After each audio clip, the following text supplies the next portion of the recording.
Get ready for 2 hours of hard-hitting football talk, straight from their jocks about the jocks. It's Football on the Know with Jim and Joe. All right, what's going on, everybody? Welcome to another episode of Football on the Know. I am Jim McPhee, and Joe DeCapita is right here via Zoom. Not with us here in the studio, but he is with us here tonight. Sorry for the late start, but we were trying to figure out technical difficulties. But we are here. It is our 4th annual holiday show, so let's get this thing rock and rolling. Joe, how the hell are you, buddy? What's going on, Autos? Welcome back for another edition of Football on the Know Show. Let's go. Yeah, we had football, dude. You know, we thought maybe with the COVID, what was going to go on with all these teams, games postponed, but we still had it, and we've had it every day this week except for tonight, and then go right back into football tomorrow night. So yeah, it's insane. The biggest part of this is kind of the thing that every football fan wants, is they want a game, at least one game, like every day of the week. That would be, but that's in a perfect world. But so far, we're riding this COVID wave with everybody not being able to make games, and now they're starting to move them around. So it works for the fans at home, because now we get more games throughout the week. But in the end, it all gets sorted out. Absolutely. So let's talk about some of the games. I know it seems like it's been kind of forever ago, but on Thursday last week, the Kansas City Chiefs and the Los Angeles Chargers, I feel that game that the Chargers really had them the whole game, but I think just really Brandon Staley, his decision-making throughout that game just hurt that team. And I think maybe this is just me going off again like I kind of do, Joe, you know me, but I'm wondering if this will be hard on like the players. Will they start to not follow this guy? Because, you know, the players, you have to do what your coach tells you. And you keep making these decisions, you keep going for it, and giving up the points, and they're not getting it done. That's the difference between losses right now and wins with them. Absolutely, and they had that game won. Like, if instead of those 4th down conversions that they attempted, if they just went and kicked the field goal, that's 12 points that they would have added to their total, which would have put them over the top, and they would have ended up coming away with that win against the Chiefs, which was a crucial game that they needed to get back up on top of the division. Oh, yeah, absolutely. And that's the thing. It's like Kansas City, we had the discussion whether they might be back or not or whatever. But, again, they were getting handled, and where their defense has kind of really stepped up for them lately, they didn't look so hot in that game. And by them not converting on those 4th downs and giving up points right there, that just gave a lot of momentum to Kansas City right there to come back and get back into that game. Oh, absolutely. And that's the big thing, is like momentum. Mm-hmm. It happens every single game. There's always some kind of outcome that happens that can totally change the whole complexity of the game. And that's where you saw the Chargers and their coaching staff still continue to try to go for it on 4th downs. Now, they've done this all season long. They've done this against any opponent that they faced, and a lot of times they've been pretty good at it. However, there's these tough games that are must-have where you can't just go and say, "Oh, we're going to go for it." You know what I mean? You're going to have to play a little bit closer to the vest. You're going to have to be smart about this and take the points when they're there, because in the end, that's where they lost. Absolutely. You want to talk about momentum too? Let's talk about those Arizona Cardinals, and how about that game, the Detroit Lions. How about that? That was one of the games that when we did our picks last week, I'm like, I'm just like, we need to discuss this one. I'm going Arizona, blah, blah, blah. And we thought it was a great team to bounce back from. Whoever thought this was a super trap game for them, right? But you go into Detroit and you get the teeth knocked out of you. And it seemed like they really didn't have even like a fight to get back into this thing. No, it's really odd right now with the Cardinals. It doesn't seem like they have that kill or be killed attitude like they once had in the beginning of the season. I mean, yeah, Kyler Murray comes back obviously from injury, so you kind of expected some things, you know, in the past couple of weeks with him, like coming back, like maybe he's got to, you know, dust some rust off type of thing. But usually Kyler Murray handles himself really well, and I didn't see anything from the offense overall. Not just Murray, but it seemed like everybody was kind of off beat a little bit. Nobody was nobody was having that fluid transition and executing all these plays that they normally do. So, and I understand they are missing DeAndre Hopkins. He's not going to be around for them anytime soon. However, guys got to step up. AJ Green had to step up. Christian Kirk had to step up. All these other guys had to step up, and we just didn't see it. Yeah, absolutely. And that's the thing. And Cliff Kingsbury had said, we only go as far as what Kyler can do for us. And he made a lot of mistakes in that game. But also, when you talk about it, you said even like D-Hop, when there's crucial moments and they went for it and went for that conversion on 4th down, it's in his hands. And DeAndre Hopkins, he's good for catching balls just with one hand. Literally right here into like the way you're supposed to catch it too, with the whole triangle. He's there, and somehow somebody put butter on his fingers where he tipped right out of there and then hits his foot, ding, ding, bang, and gone. And just like that, a guy that they can rely on, and that's what I'm sure why he was set up for that play, and he wasn't even able to put it in. And later on a play in that game, got injured and never came back, and now you know what's happening with his injury, so he won't be back. And that's a crucial thing. And that just goes to show you as well is that nobody is perfect. DeAndre Hopkins, Devontae Adams, everybody drops the ball once in a while. And unfortunately for Hopkins, it was that critical play that he needed to execute for his team, and just didn't come away with it.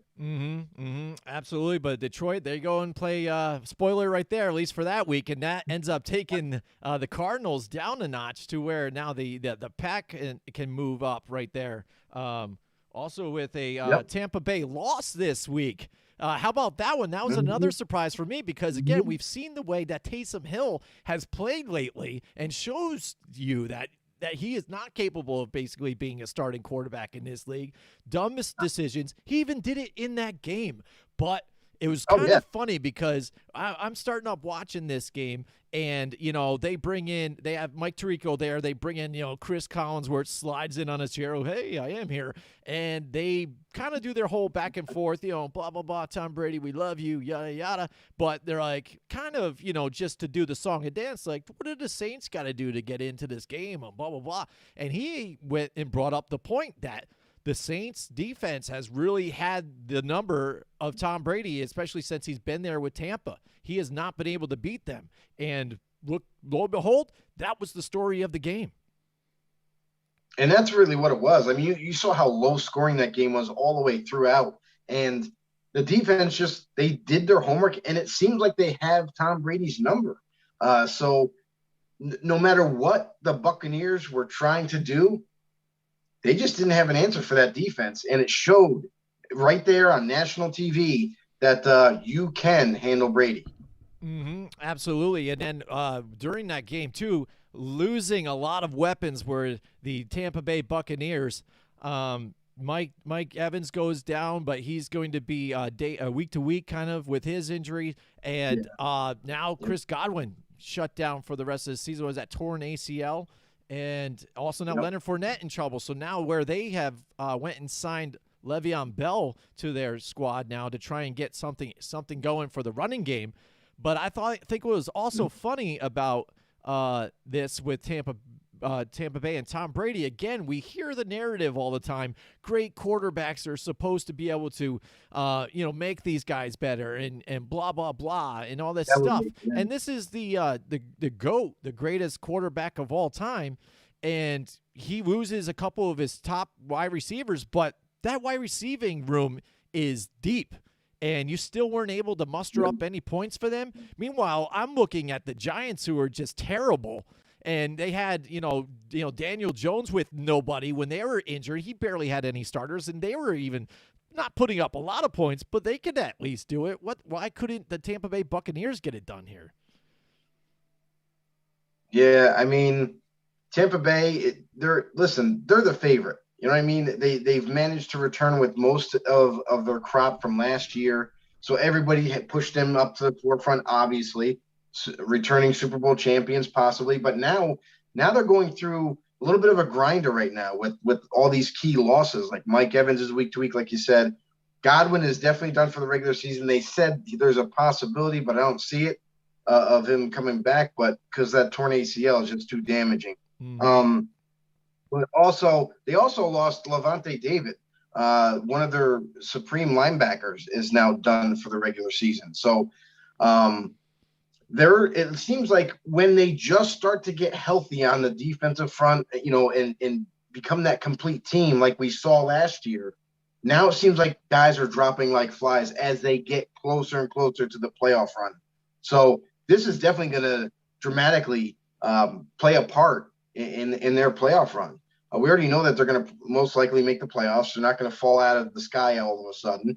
So, but what's going to happen is when they get into the playoffs, are they going to be able to be the same Tampa Bay Buccaneers team and kind of take over? And without these key players, like everybody can say Brady is the GOAT and Brady is the all-time best quarterback ever. However, doesn't matter how great your quarterback is if you don't have the players around him to help him get there. Mm-hmm. Mm-hmm. Absolutely. That's the thing. And that goes to show you when you lose some weapons like that, what that can do to a team. And even Tom Brady, again, no matter what you are, you're still vulnerable when you have issues like that. And that's one thing a lot of people don't take in perspective when you talk about Tom Brady. He's had a lot of good weapons there. Gronk wasn't even playing on a high level in that particular game either. I mean, he wasn't looking like his traditional old self, getting a little frustrated with the way he was getting guarded by Malcolm Jenkins. He's always said that he even had issues with him because he's pretty close in stature, at least to him, height-wise and kind of strength-wise, and he gets physical with him, and that always messes with him a little bit. Absolutely. Yeah, go ahead. No, go ahead. You're good. All right. And I was just going to say, that was kind of the story of that game. Again, not a very good game to watch. A lot of just back and forth mistakes and defensively good for the Saints. But again, a game of field goals and stuff like that. Not a lot of people like to watch that whole deal. But also another thing, I think a game that was cool to check out here, or interesting, I think, for me, is Tennessee. Again, they're another team that we've kind of looked at, and they're still, if you talk about contender-pretender, that's a thing that you don't know with this team. They're constantly questioning you. Like, when you look at them, what are these guys? Sometimes they're in it, sometimes they're not. That game, they had it. They had that game locked in, and it just seemed like they just made too many mistakes, and it seemed like even when it was time to run the ball and really play, let's control this game and get that ground game going, they went to go pass with Ryan Tannehill, and he was getting pressured, and then that defense, T.J. Watt, even though he got injured in that game, he was still playing lights out, and that defense, that Pittsburgh front line, was really pressuring Ryan Tannehill hard, and they made the mistakes and got them back into that game. Yeah, and that's the thing about this Tennessee Titans team. We've throughout this whole season have suspected them of, are they really legit or are they just pretending to be a playoff caliber team? Because throughout this whole season, they've gone through a little bit of a changeover from time to time. You look at the one at one point, they didn't have Julio Jones or A.J. Brown. They go, then all of a sudden, Derrick Henry goes down with an injury. He's done. For the regular season at least.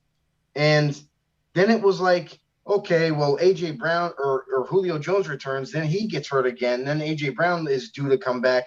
So there's a lot of big-time players that are in and out of the lineup. So that's definitely going to affect them offensively. And defensively their defense has been the thing that everyone's talking about.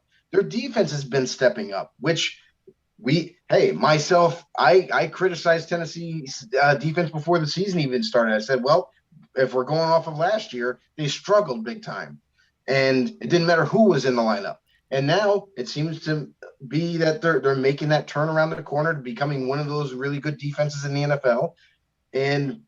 But they got to put it together on offense. So I understand they're missing Derrick Henry, but going down the stretch, there's only about 3 games left in the regular season. Mm-hmm. There's got to be some. It's not just Ryan Tannehill that's got to step up. It's also everybody else that gets a chance or an opportunity to make plays.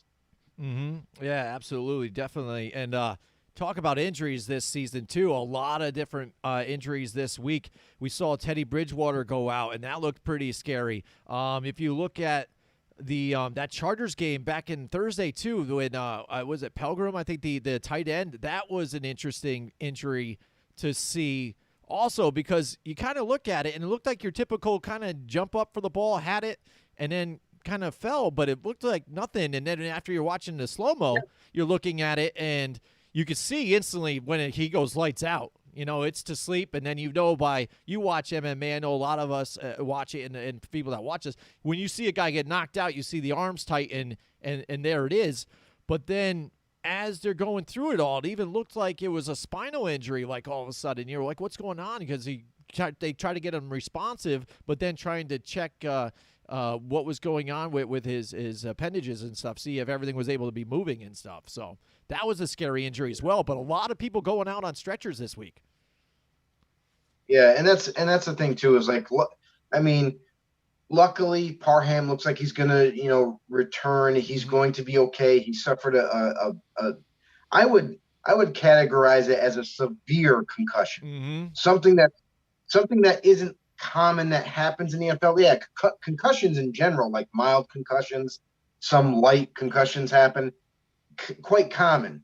But for what Parham went through, that to me is a pretty serious thing, and that's something that's got to be looked at by the Chargers organization and by Parham and his family themselves, because depending on how he returns and how he comes back from that, how he rehabs from it, that was a really scary moment for everybody that was watching that game, because you don't want to see players get injured, and end their careers from an injury.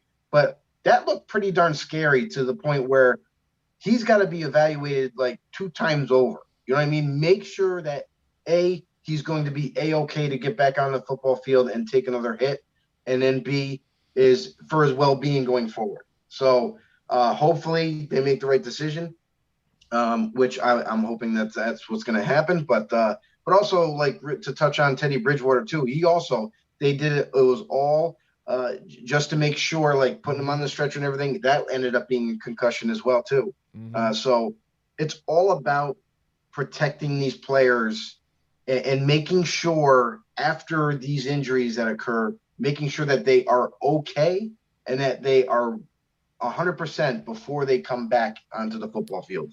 Right. And just to touch on it quick, and then we can move on, but Chris Collinsworth also during the broadcast brought up the fact that when you saw that hit on Chris Godwin, where defenders have to go low now because, instead of going high and maybe get flagged for that. And they always say wide receivers would rather get hit high than low because that's your livelihood. You need to use your legs to run and do everything, and that could end a career just like that. Now it's started a whole momentum driving again, stuff like that, where other players, Tom Brady, have to step up and say something. Other players will say something. Oh, there should be a penalty now against that. Do you think that is even an issue and stuff like that? I've seen some memes like where they had almost made it like a strike zone and it showed red on the legs and then like red at the top and there's like a little mini yellow bar like at the waist. Like, this is your strike zone. This is like a little thing. And it's I know it's poking fun a little bit and it's not a funny situation the way injuries happen and stuff, but it's getting kind of ridiculous with what we have to do. We talked about injuries when I talked about the fake slide with you when we had that debate.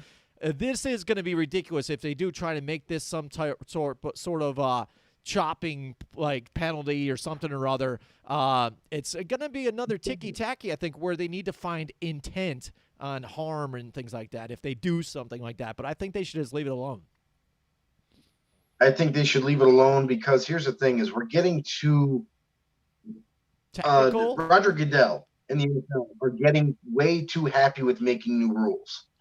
There was nothing wrong with the NFL. Okay, I understand you want to make it safer and you want to create some rules that make it a little bit of a safer game as much as possible without taking away from the game. However, they've already ruined the quarterback situation. Like, I understand if you want to create a rule and say, okay, well, you can't hit the quarterback in the head. You can't hit helmet to helmet. You can't whack him over the helmet. I understand that. Okay, I get it. But then you start to say, oh, well, you can't take the legs out because then that's a penalty. You got to hit in the midsection. There's way too many variables to get around. And you're talking to defensive players that are running 110 miles an hour, full bore, and you want them to select and make sure that they hit a certain target? Get out of here. That's ridiculous. So the quarterback position is already overly protected. And then on top of that, now they want to talk about making maybe rules for receivers. Come on. Listen, a hit is a hit. Now, the only way that they could maybe take a look at this is if they were willing to say, okay, well, any kind of hard hit, they go to a replay real quick. That's the only way to get around it, because we've seen time and time again this season, last season, the season before that, there's been great hits and they throw the flag automatically because it was a punishing hit. But then you go to watch it in slow motion and it was a legit hit.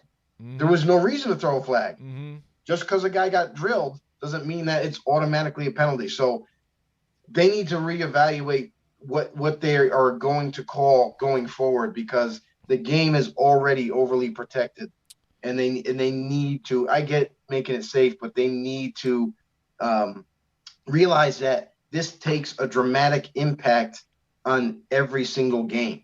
There's the outcome changes. Yeah, absolutely. And again, it goes the difference from a defender making a great play to, like, all of a sudden, again, like you said, you want to change the game over and be like, oh, no, now that's a defenseless receiver somehow. It's like, dude, I have to tackle him. Like, I have to bring him down. I have to stop his momentum from going forward. What else do I have to do, especially if I can't get in reach of doing a wrap-up tackle? My quickest defense is to charge at him with the shoulder. That's it. That's all I can do. Yeah. Make a leaping try to break it up. And that's where we end up getting into these issues.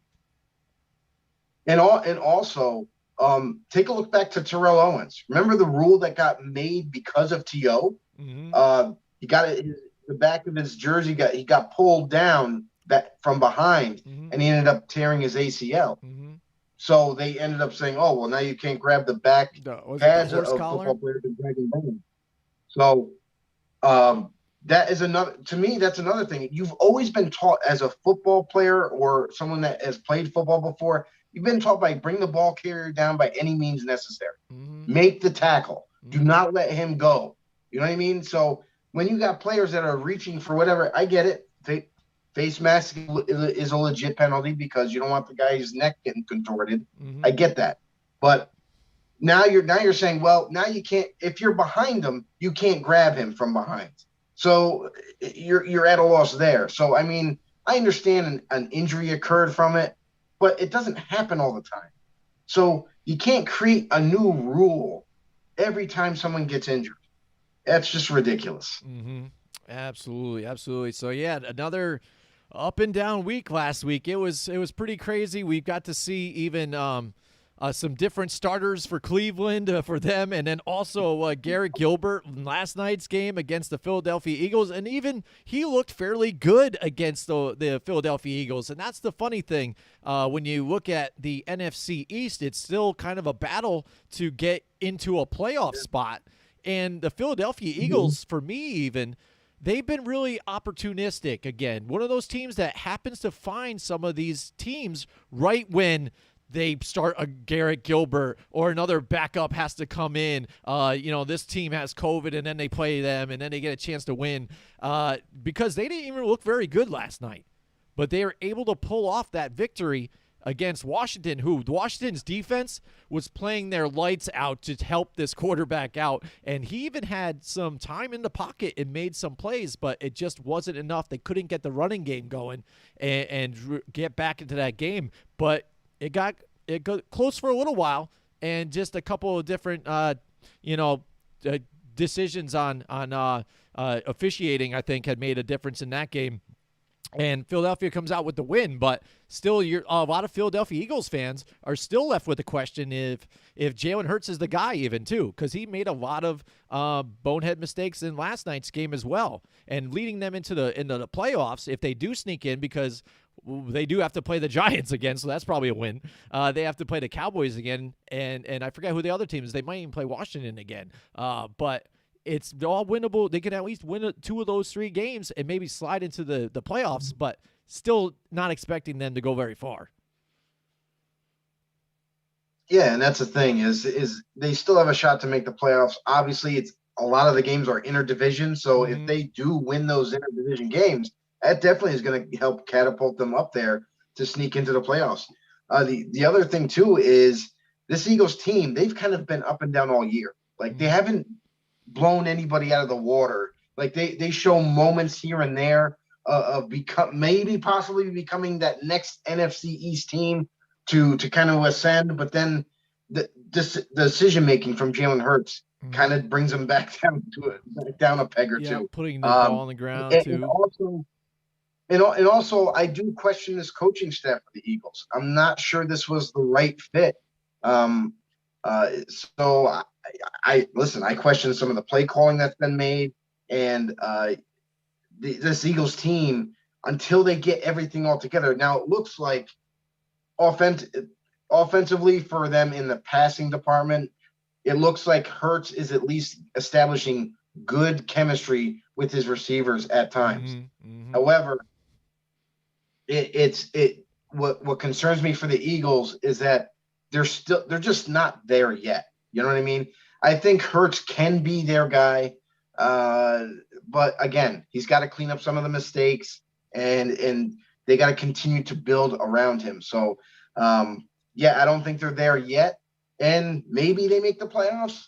But again, if they do, and they have like an upset against the Cowboys or something like that, and they ended up getting into the playoffs, most likely they're going to be pretty much done when they make the wild card. So, but it's an accomplishment. I mean, at least it shows Eagles fans and Eagles ownership that, they're right there on the cusp. But we'll see what they do in the future. Yep, absolutely. It is our 4th annual Christmas show here tonight, Joe. I'm excited to have you here with us because, again, it looked like you weren't going to be able to make it, but I'm definitely excited to have you here. And you can't really see this through your side from Zoom, but I end up getting you a Christmas present. It is here waiting for you. So there you go. Merry Christmas, buddy. And so it's Christmas time. No snow out here in upstate New York yet, but it is getting frigid. It is cold as bricks out there, and it's funny. What's up? Don't say it. Why? Don't say the F word. Oh, yeah, I know. We don't want any. Oh, I know. Exactly. But the thing is, what I hate about the whole index, dude, or whatever it is, they tell you, it's 30-something degrees out, but it feels like 25 out there. Yeah, how do you know that it's 30-something, but then all of a sudden it feels like 25? I just know that once it's below for like 30, I'm freaking freezing. I'm sorry, I said the F word, but it is. It is cold. So you know what we got to do? We got to go talk to our guys here, Johnstone Supply. They're right there in Troy, New York, dude. And I saw Tom like 2 weeks ago. Someone said hi to him. I got to meet him. It was great talking with him. And, the winter season's here, dude. It is freezing out there. It's getting cold. No snow, thank God. But, that could be coming. But, hey, Johnstone Supply in Troy. That's right. Go to them. They're on 4th Avenue in Troy. And they've got now the Goodman furnaces in stock. Goodman furnaces are not only made in America, but they are also the perfect blend of efficiency and dependability for wherever you may live. Even if you don't live up here in the upstate New York and where it's cold and stuff. You live down south, that's fine. Buddy might tack it. Maybe, Joe, there's a Johnstone Supply down there. Not the ones we're talking about, but, they had the same type of legit stuff down there. You might need one in Troy. Or, in Florida. But don't also up here, too, don't forget about cleaning your air filters and stuff like that before your friends and family visit this Christmas season and and also on New Year's and stuff like that too. Make sure everything's good to go. There are no fires and issues and backed up furnaces. If you have any kind of questions, all you got to do is call them at 518-272-5922. Whether it's George, Tom, Kev, or James, they're the crew. They're all there to take care of you with the best advice in town. Go check them out, Johnstone Supply. That's right, Joe. And now that's going to bring us to my milk carton missing player of the week. I've been doing a lot of these for this past season here, and it's kind of funny. It seems like every time I pick a guy, that next week they start lighting it up. I just don't know what it is. Maybe I got the juice, not sure. But my milk carton player of the week this week, it was almost Tom Brady, but it's Russell Wilson. I put Russell Wilson on the milk carton, Joe. He's missing. He's MIA. Wow. He played terrible. He was only 156 yards. 0 touchdowns, an interception. Not really looking like the Russell Wilson of old, especially this last couple weeks even. Maybe it's the finger that's been bothering him. Not sure if that's still going. We've seen him running for his life before with this team. Yeah. But just as of recently, he looks really bad. And even that game, I get it. You're facing even that Los Angeles Rams defense to where maybe now with Von Miller really starting to get that connection on the other side with Aaron Donald and stuff like that and really finding his place. But really, not looking too good. No, not at all. And that's the thing is the Seattle Seahawks offense has not faced a Rams defense like this. It's usually been like, okay, they had Michael Brockers and they had Aaron Donald and they had like Leonard, they got Leonard Floyd and that type of thing. And so really the only guy that was real scary is Aaron Donald. Mm-hmm. But now you have a guy who specializes in pass rushing in Von Miller to come off the edge.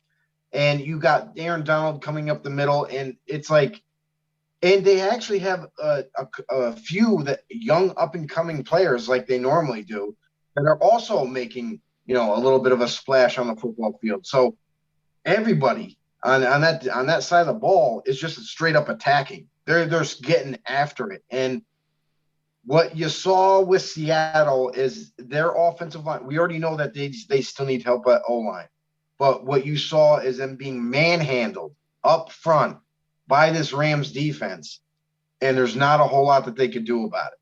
So, that most likely attributed to Russell Wilson's play. It definitely affected him.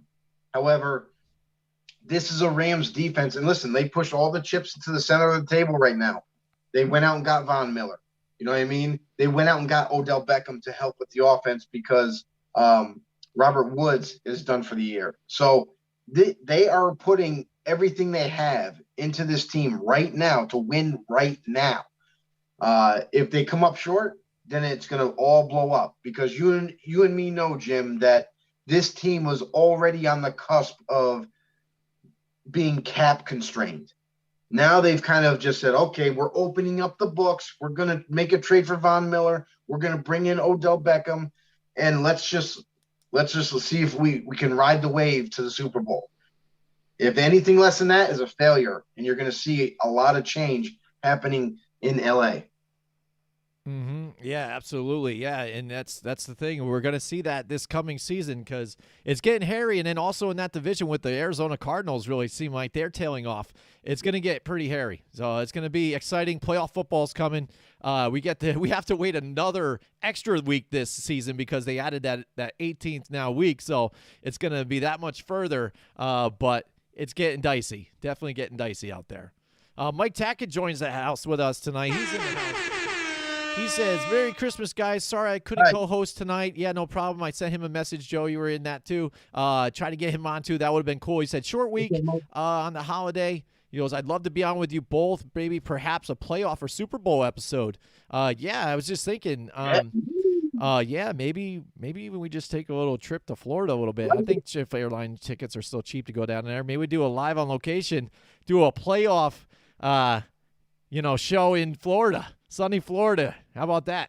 That would be fun. All right, here we go. And he's got his picks right there. I'm marking them down. He went last week 11-5. Looked pretty good. We went, I think, 12-4. We ended up going, yeah, he did very good too. We did. I switched a couple picks again because of the way these backups were coming in and COVID lists. They all of a sudden people dropping on there. But Joe ended up we had the same picks again throughout all the ones I had different. That's what happened with the quarterback. So I ended up swapping them out last minute. So we both did pretty well again, and it's still tight. It's still a great matchup, but we'll get to that later on. Galore Finetto is in the house with us tonight. He says, "Go Cowboys." How about that? Yeah. Joe says, "What's up?" But the Cowboys last week, that's what's funny too. I'm like, and I understand it. You want to be excited after you win a game. I get it. Every game's exciting, no matter who you're playing. But again, you hear the fans come out, or even the Cowboys, like, "Wow, yeah, we won that game. Woo!" It's like, dude, you beat Mike Glennon, and like, you got to see Fromm even too in that game. So Giants have already just, said, let's just see what Fromm has. Let's just throw him out there rest of the season. They already shut down Daniel Jones, and we'll get Sterling Shepard comes back for 2 weeks and he's done again, just like that. And you and I have talked about it. We've talked about, Sterling Shepard with some people that are fans of Sterling Shepard, where I didn't exactly call him a bust. I wasn't a big fan of all people getting down on me because I was just saying he sucks or whatever. But it was mainly because if you're not out there, you're not helping me at all. And he was forever injured, and he does it again this season, where it looked like in the beginning he could have had his breakout season finally, like, his best season of his career. And again, same old song and dance for Sterling Shepard.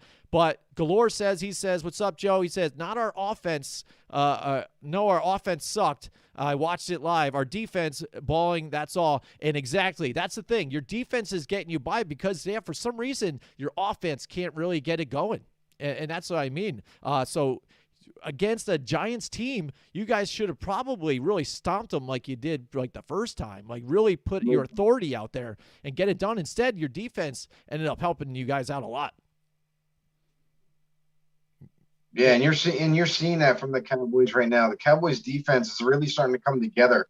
Now that they got DeMarcus Lawrence back, they got Randy Gregory back, they got listen, what did we say about Micah Parsons? You put that guy on D end, he's going to wreak havoc. Let him loose. Unleash the beast. Let him play D end, because if you got Lawrence on one side and then you can have Micah Parsons, and then even rotate, like have Randy Gregory come in for Parsons and then rush Parsons off the edge at linebacker. Like, you should let this guy go after quarterbacks every single snap because he just gets results. He's got 12 sacks right now as a rookie.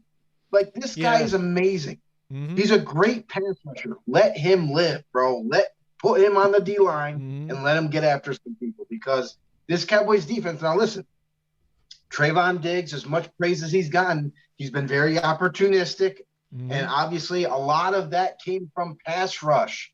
So if you let Parsons and Lawrence go and you bring in Gregory and you mix up some blitz packages with those guys, and teams are not going to have a whole lot of time to get rid of the ball. So that in turn is going to help your secondary and your linebackers. So if they continue to do that, that defense is going to become one of those really, really good defenses, top 10 defenses. So, but they got to stay on that path. If they don't, and they go back to what they were doing earlier in the year, they're going to struggle a little bit. So, again, the Cowboys offense has to get back to normal.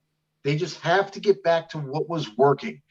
Run the ball, play action, get the ball in the hands of your playmakers. Amari Cooper, CeeDee Lamb. Don't make it too complicated. Michael Gallup is a good player too. I mean, Danny Schultz, that tight end, they have all the weapons.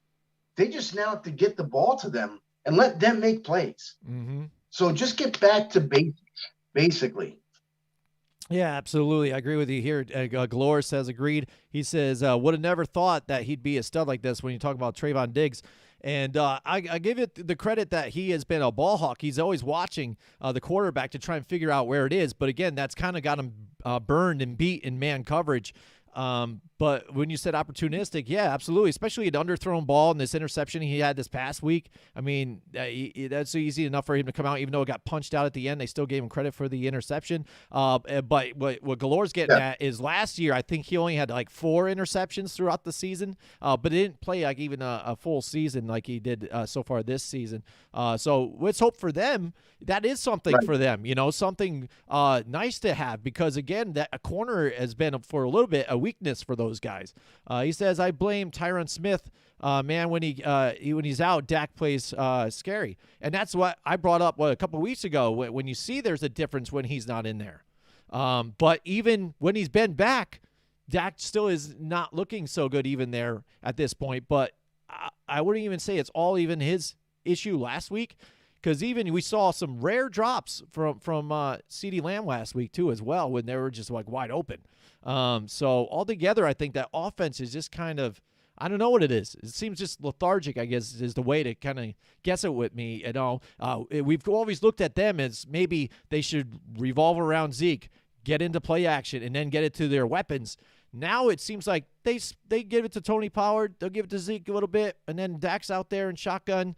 And I don't know, but this last couple of weeks, they really haven't been able to lock in and put up touchdowns, instead settling for a lot of field goals. And here's the thing, too, is it doesn't look well for Kellen Moore either, because his name has been brought up as possibly a head coaching candidate for next season for some team. But your offense, if it's struggling, even with its starters, that's got to be a little concerning, too. So it's not that complicated. Football's not a complicated game. Go back to the basics, what was working before, especially when you got a guy like Tony Pollard, who, to be honest with you, is the better back in Dallas. He's the guy that you need to feed. He's the guy that you need to be more involved in the offense, whether it be receiving or handing the ball off. It seems like he has that added spark that the Cowboys are desperately needing right on the offensive side of the ball. And I just think that, now that the team is back together again, like you got all these guys back healthy. Obviously Tyron Smith listen, we talked about him briefly too. This is a guy that is at the tail end of his career. He's getting injured a lot more often, and he's really not that premier left tackle like he once was. So even if he is back and playing at tackle, it might be a psychological thing for Dak Prescott to be like, oh, well, now that Tyron Smith is there, I'm good. But realistically, he's not all that anymore. So, and this is the position group that the Cowboys have kind of overlooked now, which is very uncommon for this organization. They've always had a big, tough, physical type of offensive line. Mm-hmm. And now you're starting to see, like, now they got all the weapons on the outside. They got the quarterback. They got the running backs. But this whole line has been neglected far too long. And you're starting to see remnants of that now for this offense. So, obviously, they can't correct it right now. But that's something that they definitely need to look forward to in the offseason.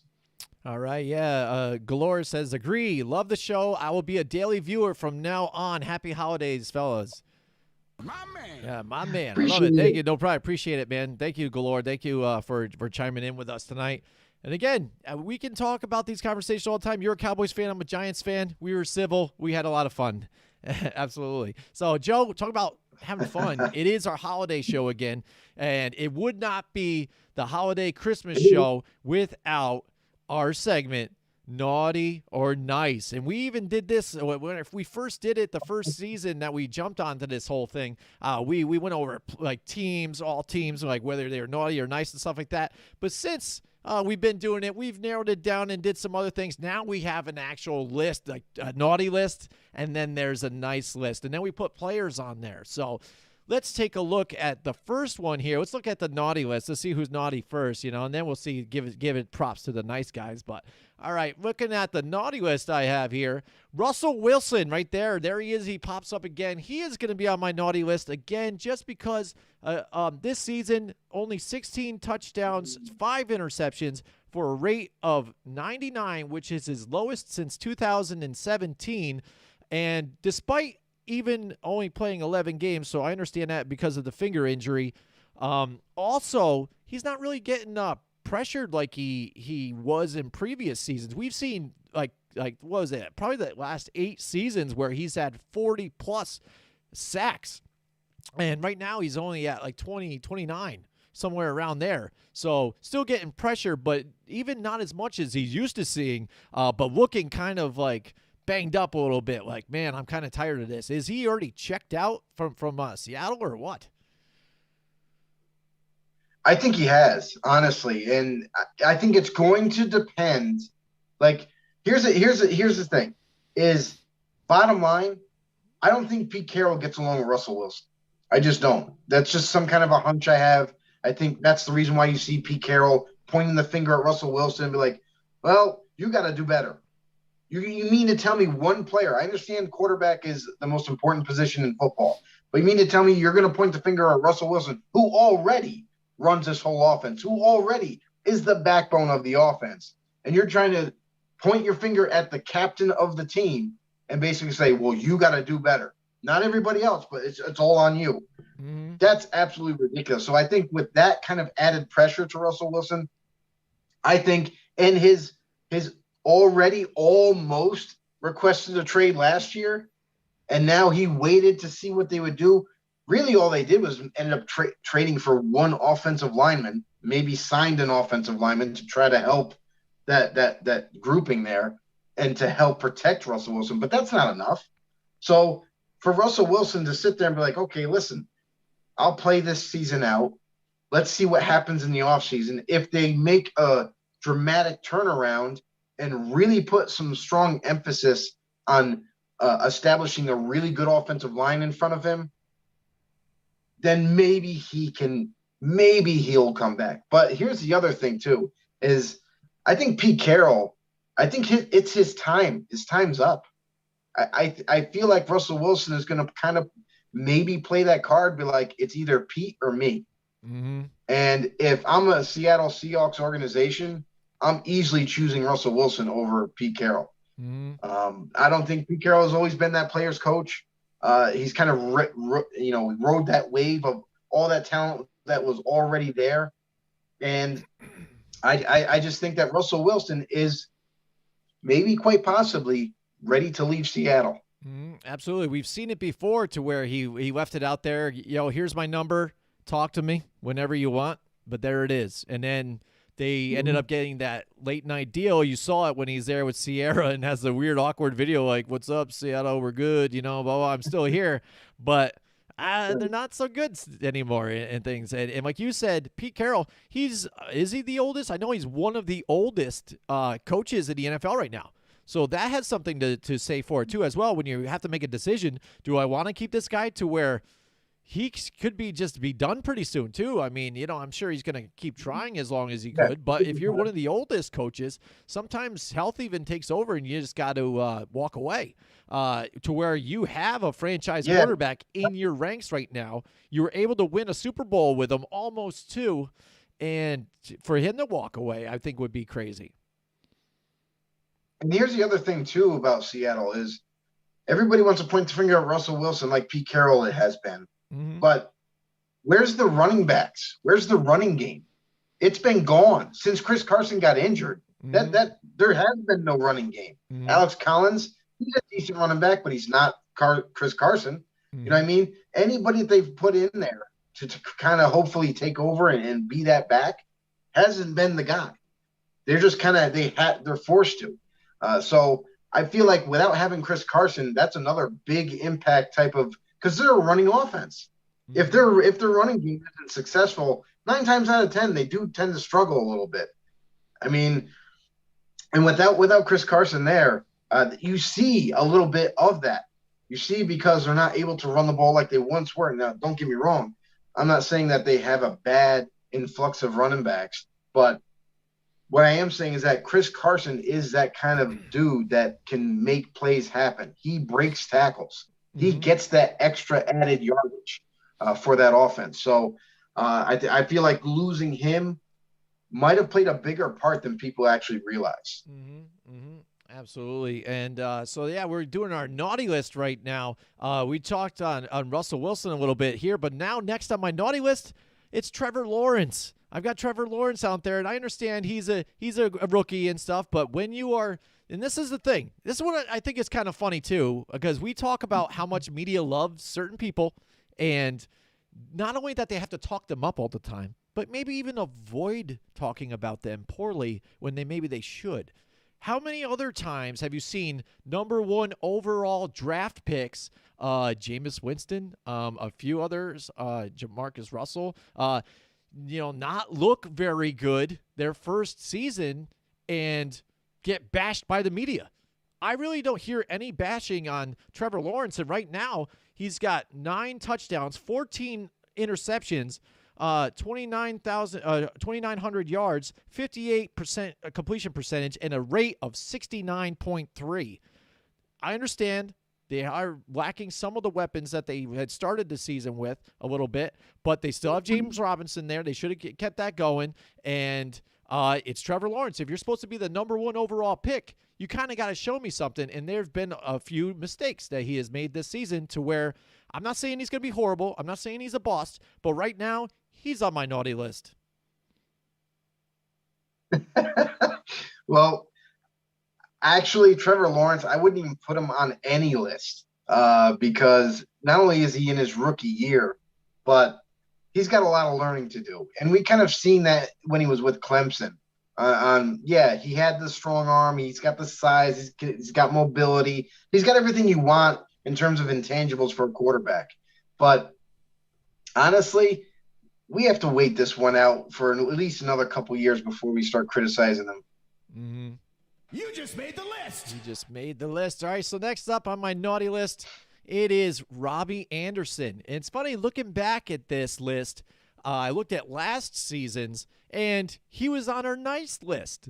So now this year, and he makes the naughty list. A big switcheroo just like that. And again, I understand there's a lot to talk about with why maybe these guys are just having a downturn. You see what's going on with Carolina. Cam Newton, they kind of bring him back. He's back for like a couple quarters, and then now he's not even there. And now they're forced to put P.J. Walker in and things like that. Sam Darnold started off the season, looked like they were going to make that connection, and we kind of hoped that maybe that was going to happen with them. These guys reunited.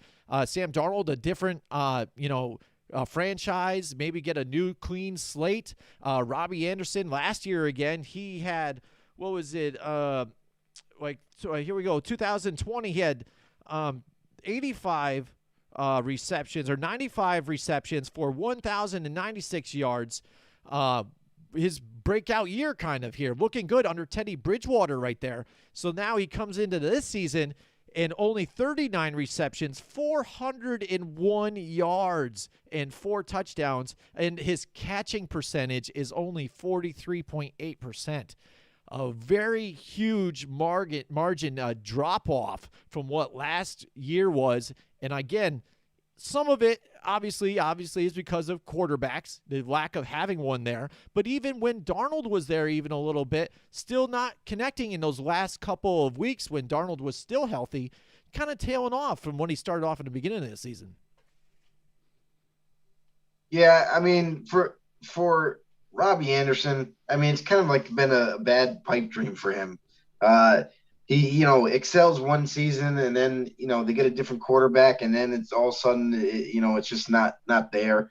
But a lot of that too is confidence that quarterbacks have. Certain quarterbacks have more confidence in certain receivers, and with Teddy Bridgewater, that confidence was Robbie Anderson, and that was Sam Darnold. I saw Sam Darnold throw a heck of a lot to DJ Moore. So maybe that was his, go-to guy, in that offense. So maybe that's the reason why he's not getting as many catches or whatever. And then, I mean, it plays a huge part too, is maybe down the stretch, things would have been different if Sam Darnold could have stayed healthy. But now that you got Cam Newton and you got P.J. Walker, there's really like the offense is stagnant at this point. So that passing game is altogether gone away. And then also a little bit of a positive news for Carolina is that Sam Darnold looks like he will be coming back. They said that he's healthy enough to play this week, but they've already made the decision to maybe wait another week with Darnold, and it sounds like they're going to start Cam Newton once again. Cam Newton. And probably and most likely probably bench Cam Newton once again and then start Darnold. After like a half or so. We'll see. Yeah, so I mean, there you go. And again, I'm making this list. It's tough for me to put people on naughty lists because, again, with the way the season has been, injuries, COVID, switching of personnel, so it's tough. So I mean, but I thought they were actually like topics to touch off of too, and taking a look at them. I mean, Will Lutz, I think, was my top of my naughty list last season, just because he had such a poor season where he was usually locked in. So without adding any other like major kickers, I'm going to add a kicker to this one. Here you go. And it is Jason Myers. I almost put Mason Crosby on this because you remember even this season, he had that one game that he just kept going back and forth. Like they did not want to win the game at all. He's gone 20 out of 29 on field goals. So it's like a rough 68%.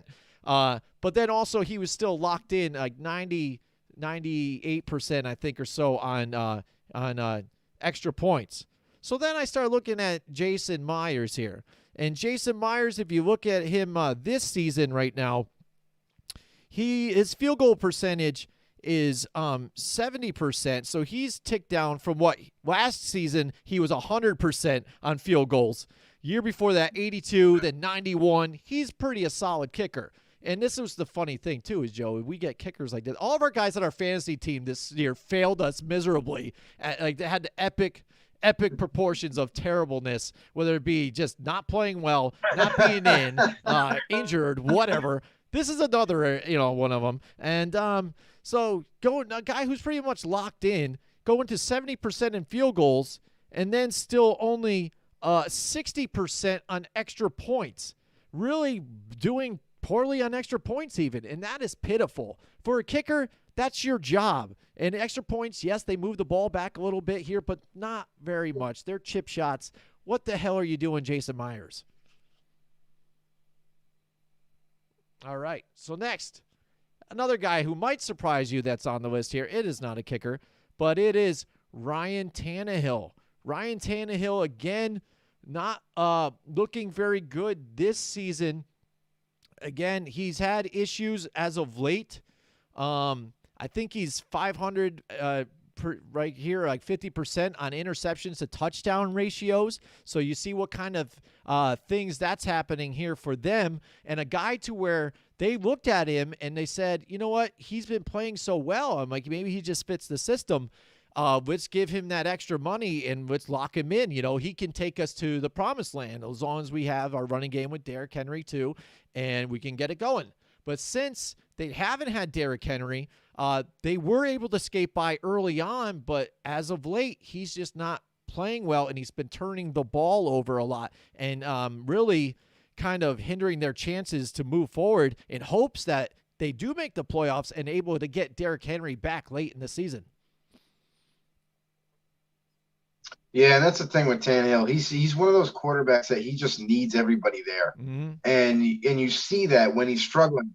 Them not having Julio Jones, them not having A.J. Brown, it really forced him to try to, like, find somebody. And when the team isn't healthy for him, when he doesn't have those go-to weapons around him, you definitely can see him struggling. He's not one of those quarterbacks that can just make something happen. Absolutely. And that's the thing. And I'm not saying these guys, terrible seasons, even all what they're having. I'm just saying right now, at Christmas time, I got to judge you right now. You're on my naughty list. No, just not right now. You're not looking very good. He could turn it around still. He's got 3 more weeks and to where they can make that playoff push. Now, my final player on this one, I have one more, 2 other people, but this is my final player that's on the naughty list. And again, hasn't played of recently. It's just because he has been so naughty. You just made the list. And it is Antonio Brown.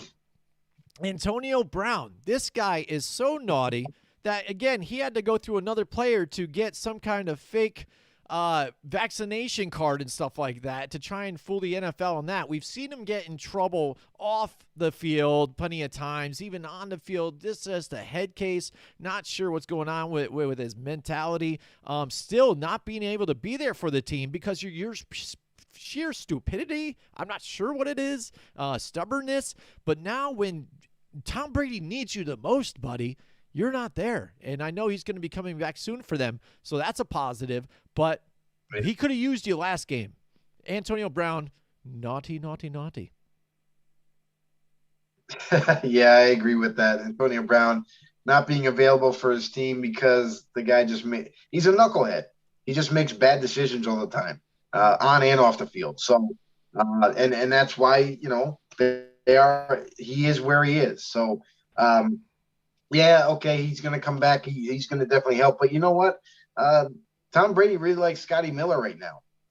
And he's a receiver that's kind of, starting to take over now that there's injuries to Godwin and Mike Evans. So watch out for him going down the stretch. Absolutely. And finally on the naughty list, Joe, it is Urban Meyer. He's got to be. He's on the naughty list. Yeah, absolutely. There it is. Urban Meyer. Again, I've been against this guy since the beginning of the season, and it is glorious now that he is one of the coaches that is fired before the end of his first season. Everybody was starting to put bets on this. How long was he going to make it? Was it going to be a one and done? Could it be during the season? And we see it now already. There it is. They pulled the trigger, and they didn't even said, we'll give you the rest of your money for the rest of the season too. Just get the hell out and get away from our team. Get away from our kicker. Stop kicking our kicker. The stories, the lap dancing, just everything possibly wrong with this guy and his team. Even for the back, I think the fill-in head coach now, he even says, he's like, yeah, we've got James Robinson back there, and now we're going to utilize him. We have him there. So it almost seemed like it was like a knock even on Urban Meyer, like saying, dude, we've had him here. I've been trying to tell him. He just don't want to do it. And I don't know. But Urban Meyer, naughty list all day long. All right. So, Joe, what do you think about that naughty list? Do you like it so far? What's that? Yeah, it's perfect to finish that out. Yeah. Urban Meyer is definitely the guy that had to be the last guy on that list. Absolutely. So we're going to get to our naughty list, but our nice list here. But right before we do, I want to talk about somebody that's also should be on our nice list. It's Mohawk Honda. They were just doing the 12 days of giving. Joe, they picked 12 different charities to give $5,000 to each, $60,000 this Christmas season, holiday season that they had donated, Joe. It's awesome. These guys not only do their best to put you in the car that you want, the car that you deserve, the car that you can even afford to make the payments, everything about it. Mohawk Honda, they're good people too. Stop in and say hi to Greg Johnson, the assistant general manager. You got Jake Hot Sauce Doyle there too, the VIP man. They're selling cars. I follow them on the Facebook pages. They're posting pictures nonstop with their new people that own the Hondas and stuff like that. It is a whole family business. They're sharing it with all of you out there and enjoying the moment. You getting your new car, it's like adding a new family member to their family. They've been doing it for a long time. If you haven't yet, check them out, MohawkHonda.com. They have acreage of cars out there, not even just Hondas, but other makes and models. And right now, they're still doing the KBB ICO, which is instant cash offer. Cut you a check right on the spot. Whatever Kelly Blue Book says your car is worth, they're going to give it to you right there on a trade-in. Maybe get a new vehicle after that, or just take the cash and walk away. But the one thing also I just want to bring up before we get into this thing too, I checked out their website. You know what? I scheduled an oil change via the internet there and used their website, and you could choose the tech that you want to do it, what day you want to do it, what time, everything. And they'll even go and you could drop your car off and they'll taxi you out of there. You don't even need to say, oh, dude, I need a ride. I need to drop my car off and get it done, get it serviced. Can you come pick me up? No, they'll give you cars concierge service. Dude, it is like working right there with a limousine program, and that's going to fix your car. It's amazing. So go to check them out, MohawkHonda.com, where they go out of their way to please you. Or check them out on Freeman's Bridge Road right there, too. Go see them out. All right, we've got Donnie's in the house here with it tonight. He goes, I'm a Cardinals fan, a little nervous right there. Yeah, we remember Donnie right there. You are a Cardinals fan, and we've been praising you too. They've kind of looked like the team that we thought they were, but now everybody's starting to throw shade on them and say, "Look, they're now the glamour has run off. Maybe now they're coming back down to earth." I'm not sure what it is, but it seems like some of the teams maybe again have found a way to kind of keep Kyler Murray in check, maybe keep him out of getting out of the pocket and make some plays out there, because you see him. He's one of those best type of players that when he gets out on a bootleg and gets into open space, he can make some nice throws on the run, and trying to keep him contained and not get him out and get some of those breakthrough runs to where the pocket's mushy. He can't find those lanes to escape, so he's forced to try and throw out of that pocket, and he's made some mistakes. What do you think, Joe? Yeah, I mean, Kyler Murray, the thing with him is I feel like they're going to smooth things out. Like, they're going to figure some things out now that they don't have Hopkins right now. They're going to definitely figure some things out, like who they should utilize more, and come up with a few different plays that have been working in the past. So I don't really have a huge concern about the Cardinals. Yeah, they've had a couple of speed bumps, but I feel like they'll get it back on track. Yeah, I feel the same way. That's why, I looked at Kyler Murray and some of the players too. Would they make my naughty list? But no, they're still good. Excuse me. Just like you, I'm not really that worried about it here. So other guys I'm not worried about, it's my nice list, Joe. This should be interesting. I know there's a lot of people I probably left off this list. It's tough because there's some good players out there. So, and some I might be biased against, so Cowboys fans don't get mad at me. So I'm going to rock and roll. Here we go. I got about 10 of them here. So let's go. Number 10 or so, we got Travis Kelce. Travis Kelce makes my list. You know why? Because he's got 83 receptions for 1,066 yards, first of all tight ends, 7 touchdowns, and now that's 6 consecutive years of 1,000-plus yards for a tight end. This guy straight out balls it out, even though this early on in the season, this offense did not look very good. Spitting and sputtering. He was getting getting locked down a little bit with some physicality by some of the corners and some of the linebackers that match up on him. But through it all, he is the lockdown guy for them and the go-to guy for Patrick Mahomes. Travis Kelce still getting it done. Yeah, and he's always been that guy, that go-to guy for the Kansas City Chiefs. I mean, he's always the safety blanket for Patrick Mahomes. He feeds the ball to him so often every single game that it's hard for him not to just pad these stats. So, I mean, Kelce, great athlete, great tight end, and he is definitely deserving to be on this list. Absolutely. And I forgot to note, he has 1 rushing touchdown this year, too, as well. They've thrown him out there in the Wildcat, get it done, and on goal line, he's got a rushing touchdown as well. So he just does it all in all phases here for them. Next up, I have Robert Quinn. How about Robert Quinn making the list here? And that could be maybe a surprise for some people because he's having his best year since 2013 right now, Joe. Besides that, not mustering a whole lot up here for the, on the sacks location, but seems like he's found a niche this season, and now he's second overall in sacks, and he's got 16 and 4 forced fumbles. So he's straight balling for a guy that really, again, has kind of tailed off the last couple of seasons and now really put it on a show this year. So he's on my nice list. Yeah, and good for Robert Quinn to finally get back on track there.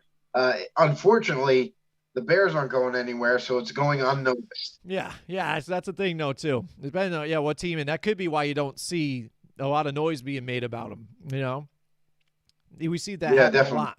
So, all right, next up on my nice list, I've got Matthew Stafford here is on my nice list. He's making it nice. He gets to get away from that harsh cold in Detroit and go to nice, sunny Los Angeles. There he is. And, again, a couple of skittish weeks where he had a couple of pick sixes. It looked kind of rough. We were kind of questioning what's going on. He's getting pressured, but, that offensive line not really locking it in for him. But still, despite it all, this season, he's still straight balling again. He's got a 67.6 completion percentage, 4,142 yards, 35 touchdowns, and 10 INTs. So despite those 2 weeks of straight back-to-back like pick sixes, multiples, still only 10 interceptions and a QB rating of 108.2. That puts him second in the league right now. And like I said, showing them why they went to get them, They said move on from Jared Goff and why they went to get Matthew Stafford, and he's showing you what he can do and why they were so important to get there. Yeah, and we already knew that Stafford was a baller himself. Like, even when he was in Detroit, he made some unbelievable comebacks for the Detroit Lions.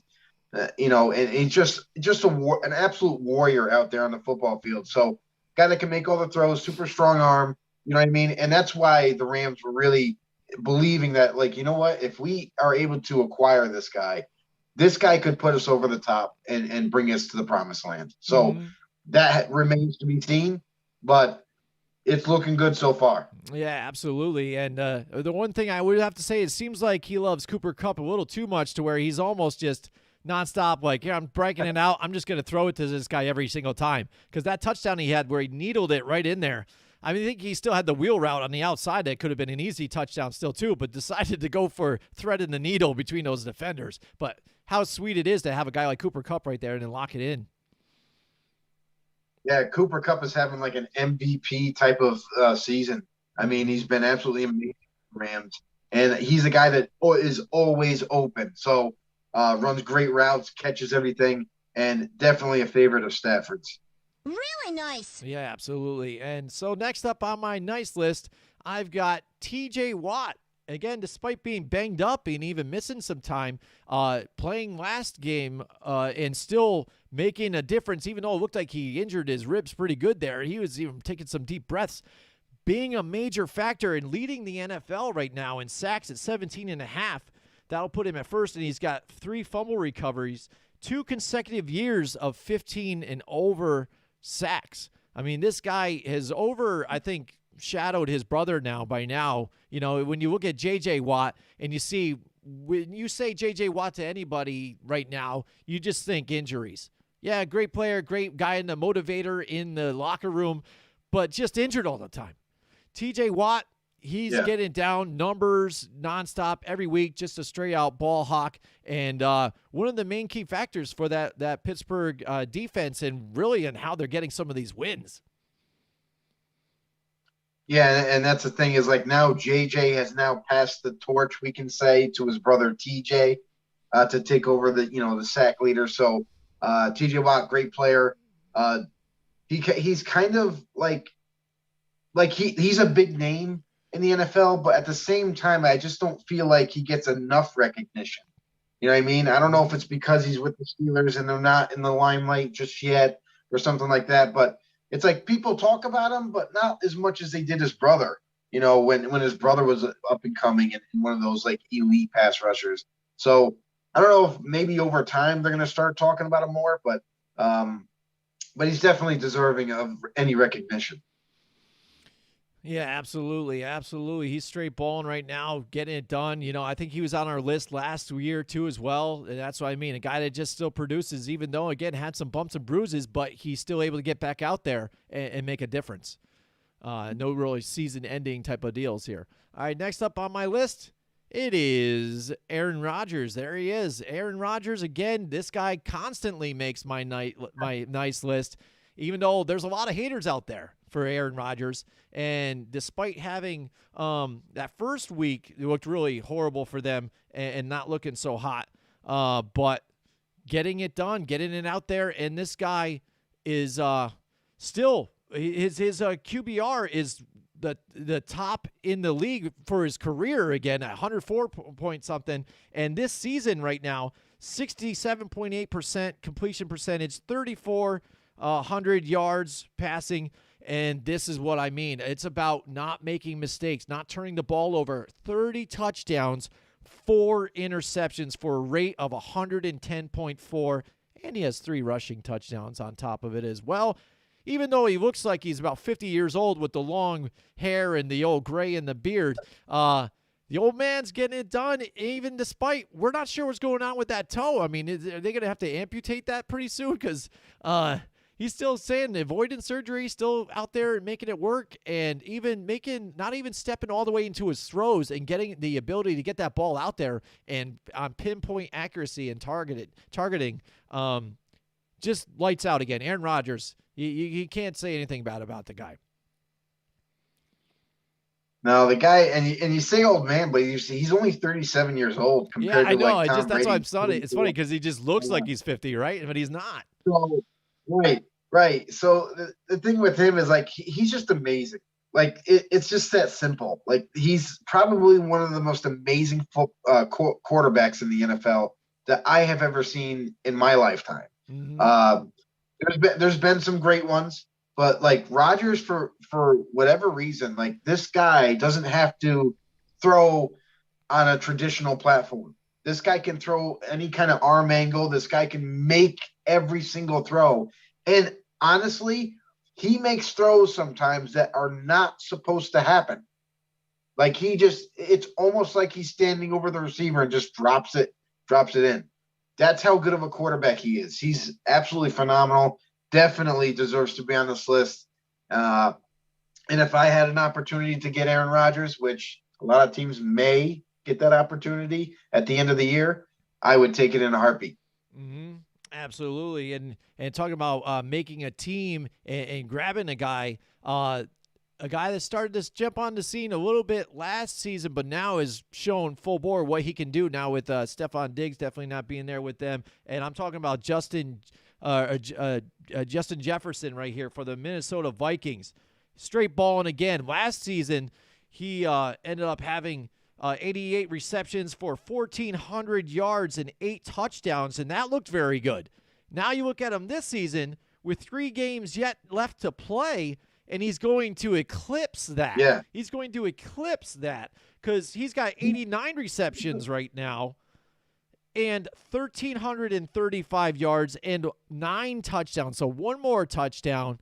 You see him doing the gritty dance in every single time he scores. Again, a nice blanket for Kirk Cousins to go to get now that Adam Thielen's even been injured out there. Justin Jefferson, straight balling out there for Minnesota Vikings. He's on the nice list. Yeah, absolutely. Justin Jefferson was amazing last year, and last year was his rookie year. So for him to come on that strong his rookie year, and now you come back this year and you're showing the same kind of thing, and you're going to have better numbers this year. That's pretty amazing. I don't even know. It might end up being a record of some sort. Like for a receiver to come in as a rookie to put up those kinds of numbers and do it consecutively the second season. I mean, that's just absolutely amazing. The guy is amazing, and what a shame it was for that guy to slip down the first round. Don't know how it happened. Well, I'm sure if he keeps doing the numbers like this, he's going to get paid. And now I think people are finally taking notice that he's a top wide receiver in this league if they didn't know before. I don't know how you didn't think before anyway. Right. Isn't that the craziest thing? And that's why this game is so awesome. That's why the draft is awesome, because when you think you know players and then the teams take a chance on a guy a little bit later on, some of these players make these other teams pay big time. And Justin Jefferson is no different.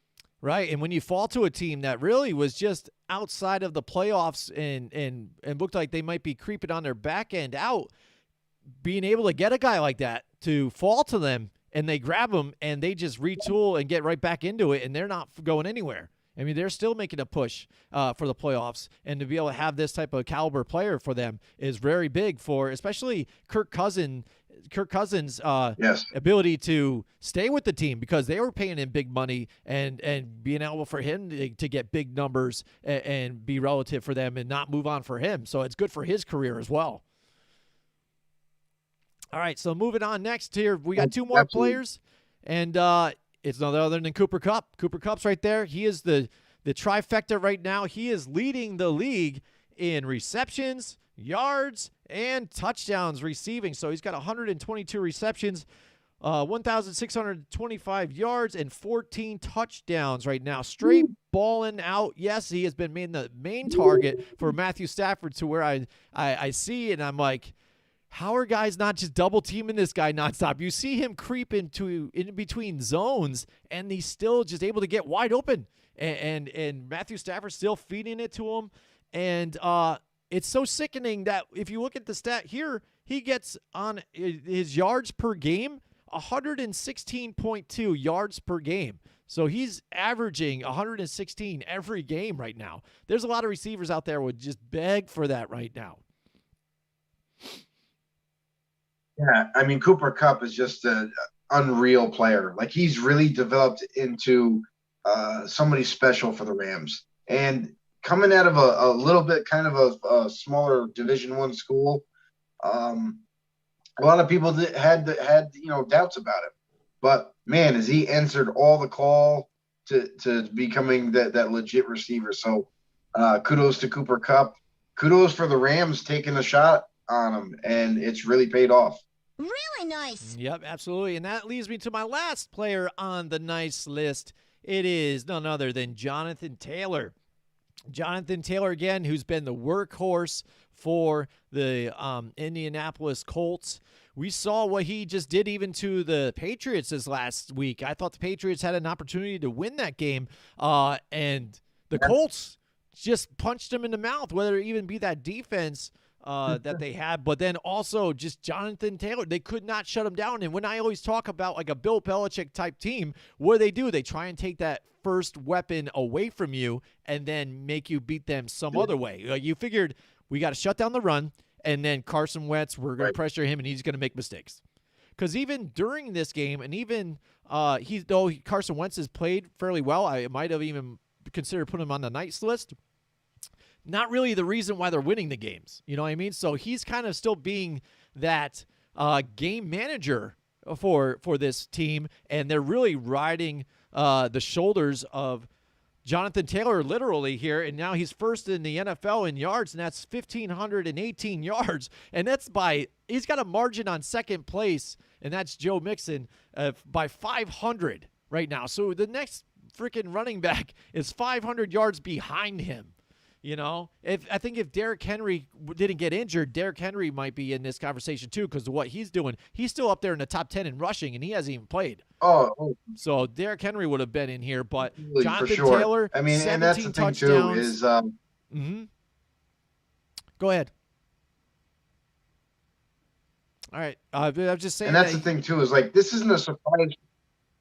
Yeah, go ahead. Sorry, go ahead. Hey, we got a little bit of a delay, so it's kind of weird, but go ahead. That's the thing too is it's not a surprise to me or Jim about Jonathan Taylor, because we were talking about him before the season even started. We were saying how this Colts offense is going to be going through Jonathan Taylor. So however successful Taylor is how successful this offense is going to be. And we're just seeing it happen right before our eyes. Yep, absolutely. So there it is. He's got 17 touchdowns and 2 receiving touchdowns too as well. The whole reason, I think, one of the major reasons why the Colts are really making a push right now for the playoffs, and the way the Titans are playing, you know, man, I mean, they're just giving the door wide open here for the Colts to really get back into this thing. So there you go. It is our naughty or nice for the 2021 holiday Christmas show, Joe. There it is, another one in the books there for that, and it's always fun doing those lists. It is tough sometimes because I'm just looking over sheets of stats and everything, but then kind of judging. There's a lot of guys that didn't make the list, and I'll just say a few right now. They're honorable mentions. I thought maybe, is there one right now? Let's just say, how about you just mention one and see if that's one of the guys I'm thinking. Anyone that you might have thought that would make that list that I did not put on there? I would say Max Crosby has had a really good year. He's a guy that kind of was like, didn't have such a great sophomore year, and it seems like everything's coming together for him this year.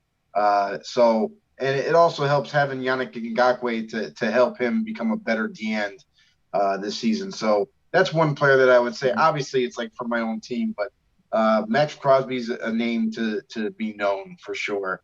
Mm-hmm. That's interesting, because I was thinking you were going to say Derek Carr, because right now he's second in overall yards for passers right now. But still, for me, he didn't have the touchdowns to interception ratio that I kind of like. But as far as even keeping that ship, trying to keep them afloat, and his upbeat personality and trying to deflect anything that's going on with the organization, I give him kudos for that, though, as well. But there's definitely Absolutely. a bunch of other people out there, too, that I might miss. Micah Parsons. I thought even though because he's a rookie, though, even he's been playing well. Still, I mean, yes, Right. he could have made the list. And even Trayvon Diggs, I left off the list, which he, again, an epic year for him with the 10 interceptions as opposed to the 4 that he had last year. But again, I've watched those games. Some of them were, again, lame duck throws, dumb mistakes by other quarterbacks were kind of gimmies. So I'm kind of like, yeah, all right, I get it. And he's a Cowboy, so I can leave him off my list if I want to. So, all right. So, so Yeah. it is the holiday season. And again, a lot of people, spending time with their family members and traveling and blah, blah, blah. But you know what? You want to make your place look nice. If you haven't yet, go to my guys at Colorize. They are your paint professionals. They are your local Benjamin Moore dealer. They have 3 locations here in upstate New York, Niskayuna, Clifton Park, Queensbury. My man Link, go check him out. They'll do color matches for you and stuff. If you want to get some home improvements done real quick, maybe you got a couple of things. Your fantasy team didn't make the playoffs. You just bashed your fist into the wall and busted it. You're like, gosh, shit, now I got to all of a sudden patch this up. Get the color to match my paint and paint this up and fix this quick before everybody comes over, and sees my terrible anger. Go check them out. They'll get the right paint that you need for you guys out there who's just a do-it-yourselfer, Joe Schmo, not sure what you're doing. Talk to them. They're the paint professionals, not even just in Benjamin Moore. They know so much experience here. They can help you on everything out there of all phases, from the do-it-yourselfer like you to the professional. Just go to mycolorize.com or check out one of their 3 locations right there and talk to my guys there, and they will take care of you. All right, Joe, we're going to do something special tonight. Let's see how this thing goes. There's going to be some definite production that I have to pull off here, but I hope it goes well. It's going to be a lot of fun. We're going to go off topic here, but it's Christmas, and we're going to play a little Christmas quiz game to where we're going to check out some this quiz that's on YouTube. I'm going to give credit out here to Quiz Fun Time. So check out their channel. Make sure you guys subscribe to these guys. Quiz Fun Time. They have a bunch of different quizzes here, but there's a holiday one that we are going to do, and we're going to try it. What they do is they set up a photo or like a screenshot of the movie, and Joe and I are going to try and guess by the screenshot what the movie is. And they give you like 10 seconds. There's a ticker. I'm going to share my screen with you, Joe, so you can see it. And so Joe might disappear for a little bit, everybody, but he'll still be here with us. So everybody that's watching, too, play along with us. And everybody also on podcasts out there, the podcast world, Spotify, Apple Music, all that and stuff that you're hearing us. You don't have to just watch us live to do this. Play along with us here, too. Even though we're not watching you can't watch the video, go back and check it out, because I think at Spotify also we just got approved to do videos. Spotify will be doing videos now, so all you guys that are members on Spotify, you guys can check out our show via video now. So that's going to be a whole lot of fun. But right now, Joe, you're on my screen still, so maybe that's not going to screw up for us right there. But here we go. Let's get into this. Everybody, like I said, play along, and let's have some fun with this. So here we go. Take your score. Joe, take your score down when we do this. All right, here's the quiz here. Here it is, the trivia. All right, it's going to be a lot of fun, just like they're saying here. Take down your score. We'll see who ends up with the higher score at the end of this one, all right? Here, question one. Question one. You see it, Joe? All right, which film is this? I want to say the Santa Claus. Right here. That looks like Tim Allen. I'm going to say Santa Claus. I don't know if it's 1 or 2, but I'm going to say Santa Claus. All right, let's see. 1 second. It is I'm going to say the same Santa thing. Claus. There we go. All right, we got one right. Santa Claus. Got one right. Santa Claus. Okay, there we go. All right, question two. Question 2. Let's see what we got. All right. Which film is this from? Oh, that's a Polar Express. For me, at least. I don't know. What do you think? Polar Express. Yeah, you got it? Yeah, Polar Express. All right. Maybe should I shout out my answers, or should we wait till it gets 0, then I'll say it quick before they do it? Or you want to count of 3, do it? What do you think? Oh, my goodness. Question 3, I have no idea what this is. Oh, I was going to say, all right, which film is this from? The Night Before. What is it? The Night Before. The Night Before? Joe's got another one. Boom. Yep. I have never seen that. Is that a comedy? That looks like a comedy. Oh, wait, I think I have seen that. You have to watch that. I did see that movie. I just could not You have to watch it. Yes, yes. Which film is this from? It looks like Cameron Diaz. I have no idea what the hell this is. Man, The Holiday. You know, I don't watch romantic holiday movies. I don't know about you, Joe. I think there's one for Christmases too. I've never seen it. I'm not into that type of deal. All right, what do we got? Which is this one from? Isn't that Christmas on the 31st Street or something like that? Is it? A Miracle on 34th Street. I'll give it to you, Joe. You got it. I gave it to you. There you go. You were close enough. Question. I am getting dominated in this. What the hell is that? Oh, a Christmas candle? Is that that's Scrooge. Scrooge? Christmas Carol? A Christmas Carol? I'll say that too, I guess. A Christmas I think Carol. So. Hey, all right, there we go. Yeah, because, all right. Some kind of weird candle ghost visited some, I guess. All right, question 7. Question 7. Here we go, Joe. What the? Oh, that is Christmas office Christmas party. Christmas party. Yeah. Yep. Office Christmas party. I just saw that again a couple nights ago. That movie is great. It's a great movie. It is. It's a great movie. It is spectacular. 8. Here we go. Which film is this? Uh-oh. It has this guy in it. It's got to be a romantic movie or something like that. I don't know what this is. I don't know. I'm out. I don't know that one.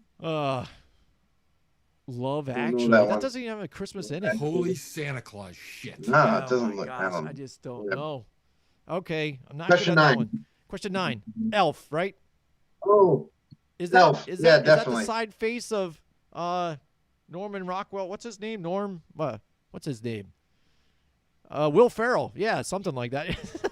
How did I get Norman Rockwell? Will Ferrell. I knew it was something similar to that. All right, there we go. What the hell is this? Frosty? Is this a remake of Frosty the Snowman? 3 seconds. I don't know. I don't know. Oh, Claws. Oh, I should have known it had that weird boxy animation. All right, Claws. All right. Question 11. Question 11. I'm getting close. A woman with a gun to her head at Christmas time.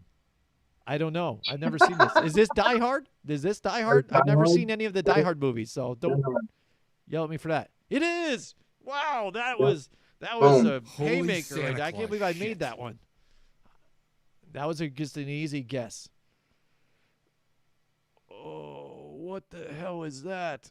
Is that Doogie Howser? I don't know. I don't know what this one is. Harold and Kumar Christmas. They did a Christmas show too? A Christmas movie? Not that I never saw that one. Yeah, huh. Man. All right. A woman looking up a little girl. She's looking at Santa probably. Santa Claus is coming to town? I don't know. Christmas Chronicles. I've never seen any of those either. I've heard they're good, but I've never seen them. I think they have 3 of those too, right? Oh, what is that? Is that Gremlins?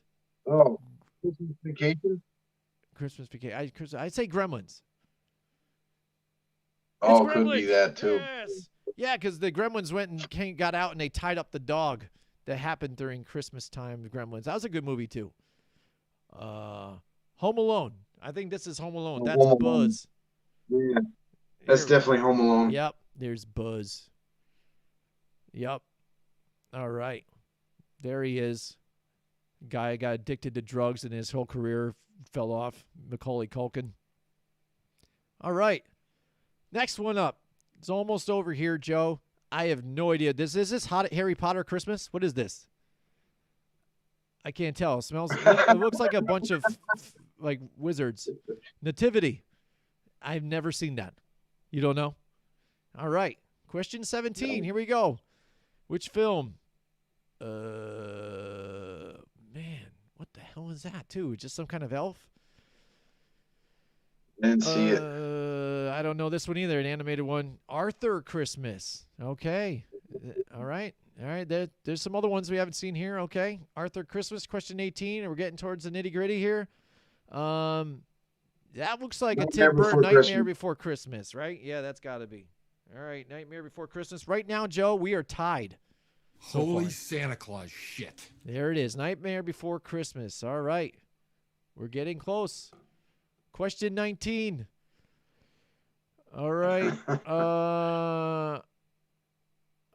It's not Santa Claus. Is this Christmas with the Cranks? Cramps? Christmas with the Cranks?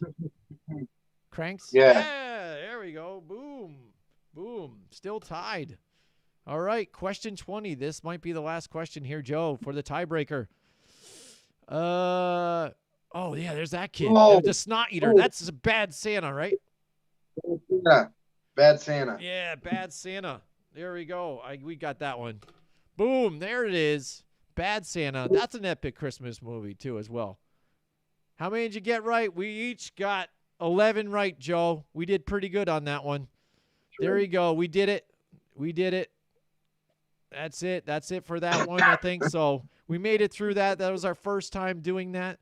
Now I'm going to switch over to me here. You'll see me, everybody, but I need to get Joe back into the mix here. But, Joe,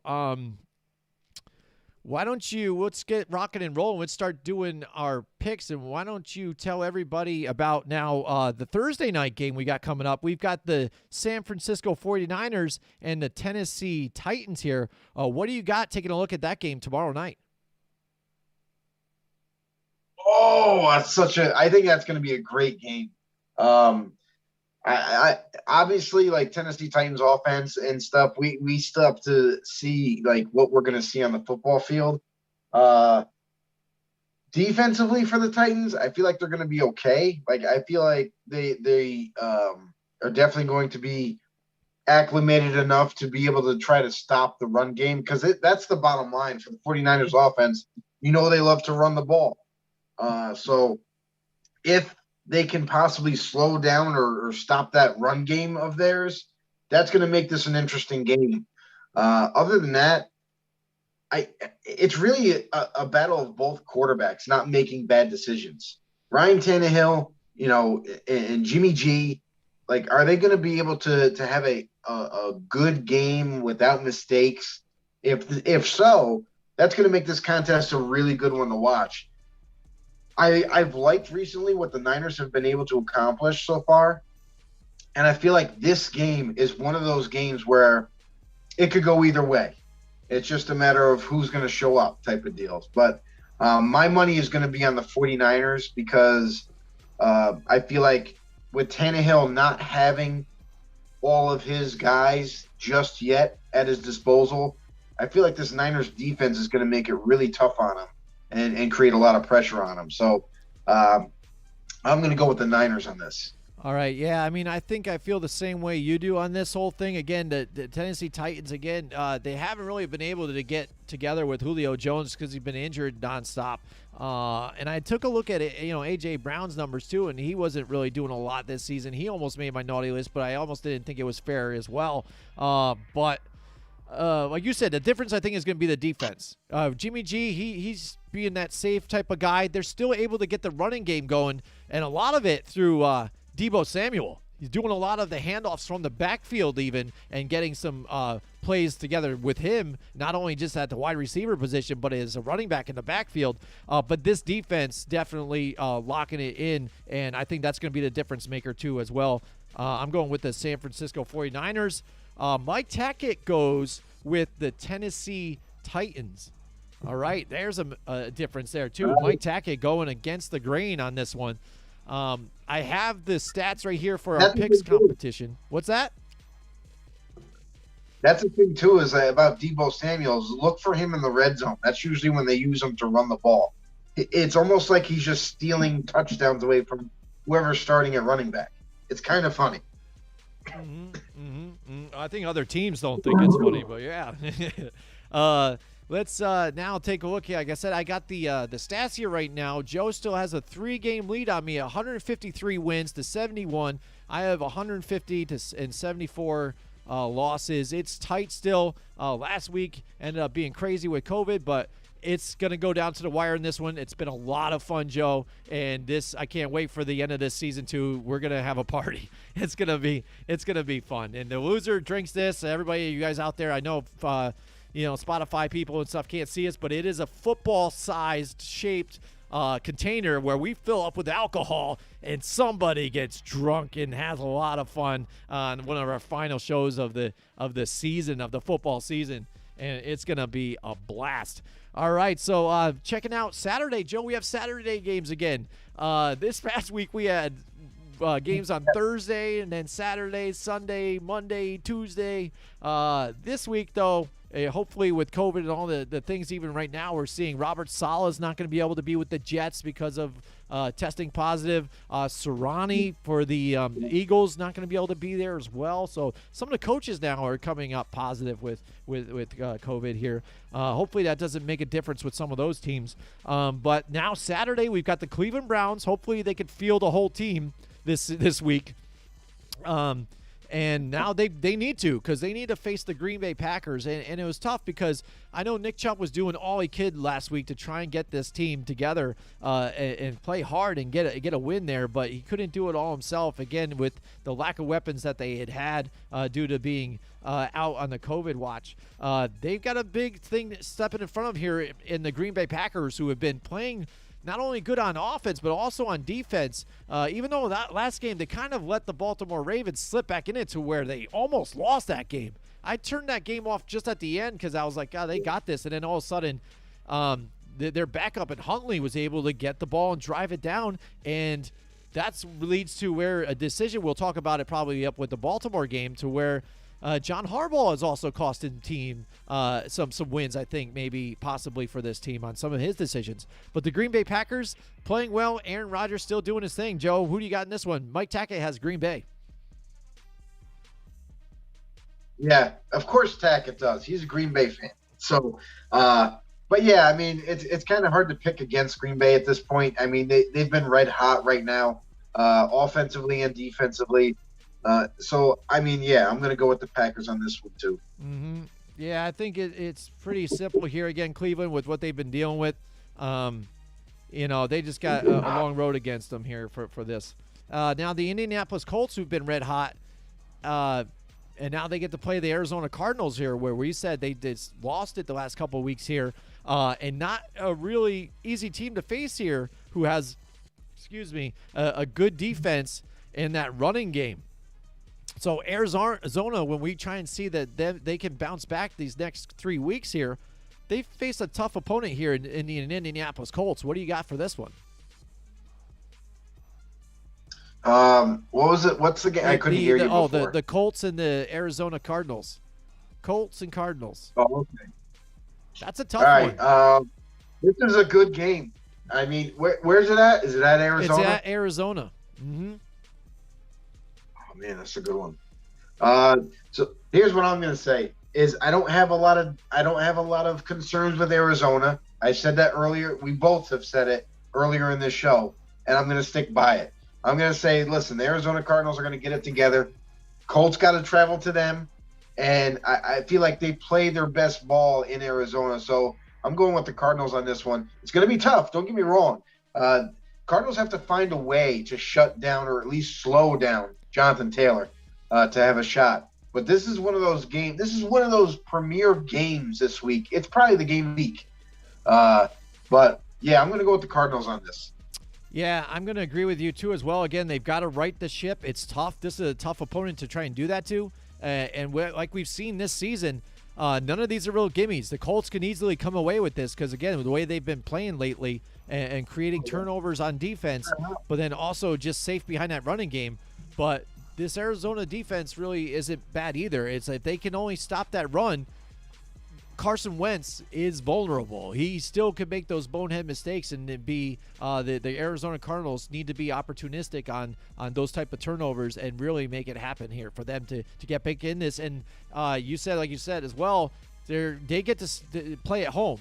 At their stadium, they play better there, and the Colts have to go there to play. So that's going to be something in itself. I like the Arizona Cardinals as well for the Saturday night games. All right, next we've got the Detroit Lions and the Atlanta Falcons now. So watching the Falcons, how they've even been playing as of lately too, this still not very, very good altogether. Again, they got their main weapon in Cordarrelle Patterson for them, and that's about it going forward for them. But the Detroit Lions, really pushing hard, and even though they're mathematically, like, they just put themselves out of the number 1 overall pick by that win last week. So, and that doesn't really bother them. They feel the fire behind their coach, and they're playing with heart, and they've been in a lot of these games. And to do that to one of the top teams in the league, and now facing Atlanta, the Atlanta Falcons, which hasn't been a very good team in the league, they've got a lot of fire coming into this one. So what do you think with the Detroit Lions and the Atlanta Falcons here? Atlanta's at home, by the way. Yeah, I think Detroit comes back to earth on this one. Atlanta Falcons are going to end up taking this game. I feel like, listen, we've been surprised by this Falcons offense at times, and I think this is one of those games where we're like, yeah, it could go either way, but at the same point in time, I think Detroit may slip a little bit against the Falcons. Yeah, I think I'm going to side with you here. Mike Tackett says the Falcons as well. Yeah, I think they're going to be high off that last win. It was a very emotional win.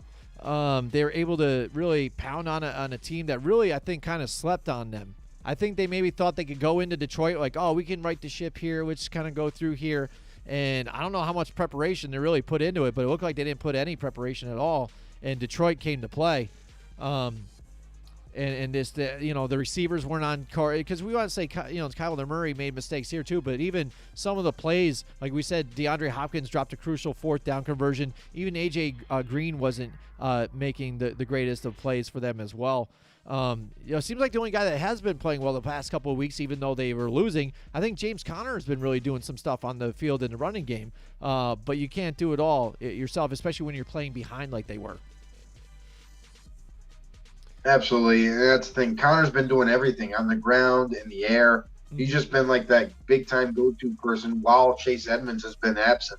And not to mention, just to quickly, talk about it, but like Chandler Jones is I know you feel the same way, Jim, but he's like one of those defensive players that kind of go overlooked. I don't know if it's because he's with Arizona or whatever, but he's going to be something difficult to contend with this week.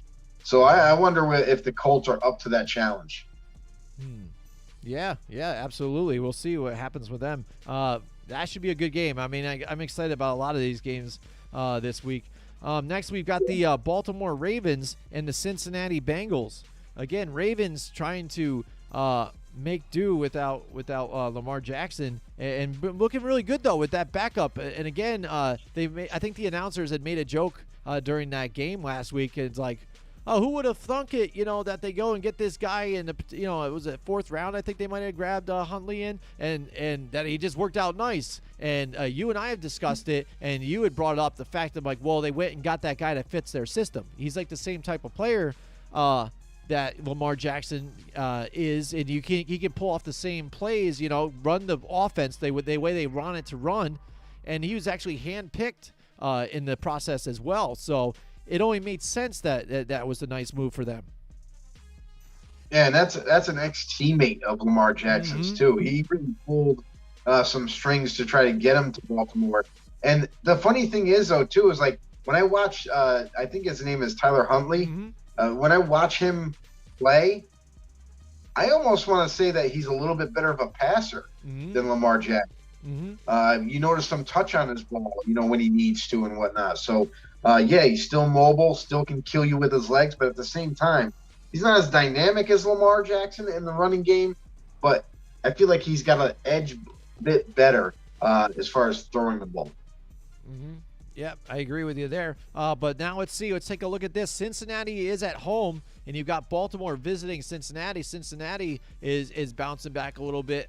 But again, one of my players that was on my nice list, Joe Mixon, really putting up some great numbers for them, having a stellar year. despite injuries with Joe Burrow, still getting it done too and getting that connection with Jamar Chase. I see the Cincinnati Bengals taking the victory here against the Baltimore Ravens just because they've kind of been sputtering through things. Yes, the offense has looked good and under this quarterback and stuff, but again, if it gets close, the choices by John Harbaugh to go for it for 2 have come into question. And not only just even going for it, because even if you look at that play last week, I think Huntley kind of forced it to Andrews because that's the first read that he was, that was the play that was going to. But if he just looked at his second read, he had the slot receiver coming across the middle, which would have been an easy 2-point conversion all day long. He had him. If he just looked at Andrews, saw he was covered, looked the middle, boom, they got it. It's a different story. Game over. They win.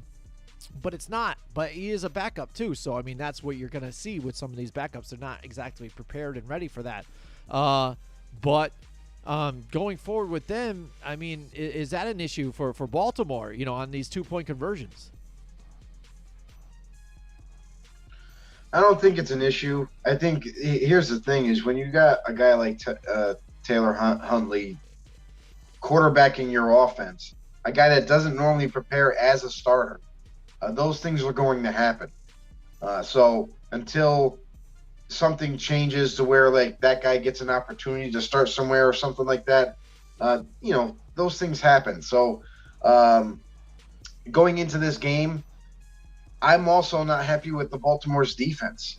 They're supposed to be one of these tough defenses that you had to face this season, but now that they're coming down with injuries on that side of the ball, it doesn't look too good for them. I mean, Lamar Jackson may or may not return this week.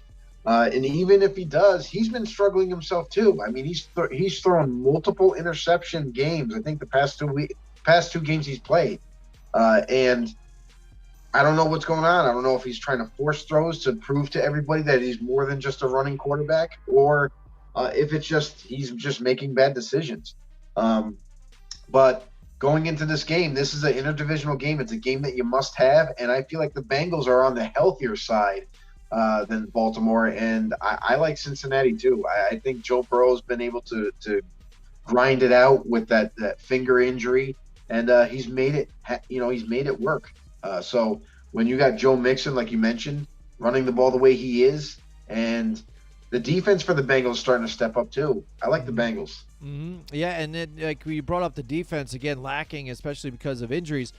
That's the thing that Harbaugh had said even when he broke it down and explained why he did go for 2, because he really didn't feel confident that defense, if they went into overtime, was really going to be able to stop the team from scoring. They were going to he didn't feel confident that they were going to help lock it up if they did not win that coin toss and be able to hold them from getting a touchdown to seal the game.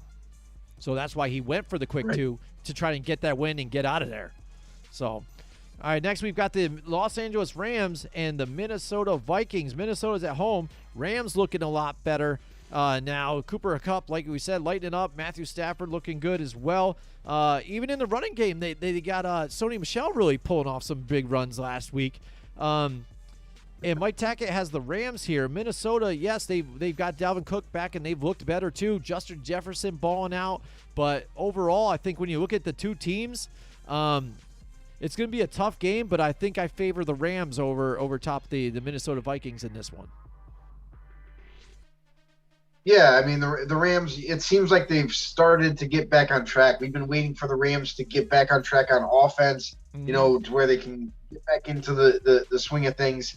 And Sean McVay to get back on track as well with his play calling. And it seems, though, that they are right there on the right path. So if the Rams are clicking on offense, you already know the defense is really good. So I think this is a little bit of an uphill battle for the Minnesota Vikings. It's all great, all well and good that Justin Jefferson is having another phenomenal year for himself, but I feel like this is where the Vikings are going to take the L on this one. Yeah, Rams all the way. Because even when you look at the rest of the depth, it tapers off there, and it looks like Odell Beckham Jr. is going to be able to come back and be playing with the Rams this week too, because off the COVID list. So that's even more dangerous because he's now getting comfortable more in the offense too. Excuse me, for the Rams. All right, so next up we've got the Buffalo Bills and the New England Patriots square off again this time. Can the Bills come back and get revenge on the Patriots? Mike Tackett has the Patriots at home, but you and I have both discussed it here that the Patriots haven't really looked so good at home lately. They are actually worse at home than they are on the road this year. That's different from what we normally know of the New England Patriots.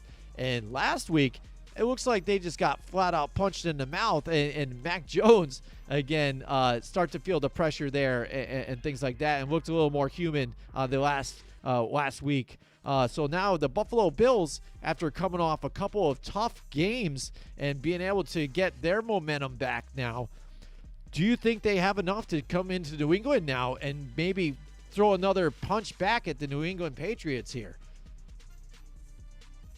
This is going to be a tough one because, the Bills have been phenomenal against the pass.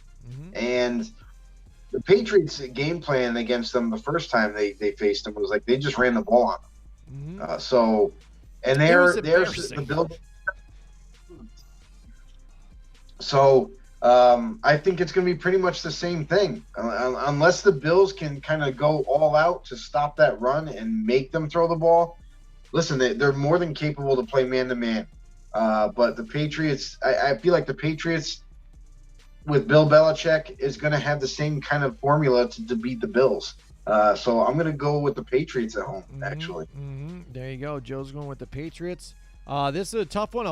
Part of me says I should go Buffalo Bills on this one. But again, they made it so blatant last time that they ran, I forget how many, I think it was 29 consecutive run plays. Like, when you know they're running every time and you still can't do it, so then they keep doing it because they know that you can't stop them, that is just bad. It's just bad. So will Sean McDermott have something to say in this locker room when they watch the film and say, look what they did to us? Do we have the formula now to finally stop this from happening to us this time? For the safe bet, I'm going to go with the New England Patriots at home, but if the Buffalo Bills can figure that out and get the formula, it would be nice to see instead of getting just ran all over like they did last time. Next up, this is the game of the week. We've got the Jacksonville Jaguars and the New York Jets. Mike Tackett has the Jets taking the dub. What do you think, Joe? The Jets, are they going to get a win here, get their third win, I think it is, here against the Jacksonville Jaguars? So now the Jacksonville Jaguars, they have the first overall pick in the NFL draft this coming season, 2022. Will they squander that here against just another one with the Jets, to where now the Jets can move slightly closer to a better pick? Yeah, this is one of those games where both teams got to lose, right? I mean, this is either why don't we just tie? They'll meet at the center field and the field. They're like, let's just tie today, guys. Let's just do this. Yeah. But yeah, I mean, listen, the Jacksonville Jaguars don't even have a head coach now. They've already had a terrible season. They've lost some players. They're kind of going through the grinder a little bit, and until they get healthier, until they can get through this season and on to the next season, and maybe they can improve their team even more, I feel like they're just going to continue to struggle the rest of the way. The Jets have been kind of that team where, like, we know that they're not there yet, but they have some pieces to build off of. So with that being said, I think I'm just going to go with the Jets on this one. All right, you're going with the Jets. So is Mike Tackett. I'm going to go with the Jaguars because, again, even though they couldn't pull off that victory, not having Urban Meyer there, it's not the nice, redemption, win they can try and get, moving on from Urban Meyer. The Jets aren't going to have Robert Saleh there as well for them, but also they've had problems at getting personnel at wide receiver too, and haven't really been able to get anything going offensively. They're terrible at defense too. I think they're 31st and 32nd in points against and yards too as well. So I think the Jacksonville Jaguars are really, like they said, going to try and get James Robinson involved into the game plan here, try and run the ball. And I think again, if we look at the two rookie quarterbacks, we've got the first overall, second overall right here in the same game. If they want to paint any kind of picture that makes it interesting for people to watch this game, you've got Trevor Lawrence, Zach Wilson. I think Trevor Lawrence has got a better upside, and I think against this Jets defense, he'll make a lot less mistakes. So I'm going to go with the Jacksonville Jaguars on this one. And maybe I can catch a game on you here on this. Maybe not. We'll see. Let's hope. All right. Next up, we got the New York Giants and the Philadelphia Eagles. I've talked about the Eagles again about this, where now they're facing the Giants again with another backup. And looks like it's probably going to be Jake Fromm again. They're going to see third-string quarterback, by the way, too. This isn't going to be his first game. I think he's starting. I don't think he started the last game. He came in. So it's going to be his first starting game in the NFL. So this is what you're getting, Philadelphia. So if you want to be joyous about this victory, go ahead. Have your day or whatever. But this is the perfect opportunity for them again, Joe. You know what I mean? Get to face off against a third-string quarterback. You have an opportunity to move up in the division again and that much closer into a seat into the playoffs. And where the Giants defense, that's been the only kind of good side to them, even though they haven't really put up a pass rush at all, and still a lot of injuries altogether. And Kenny Golladay, who's been really, really unproductive altogether, no matter what quarterback you have in there.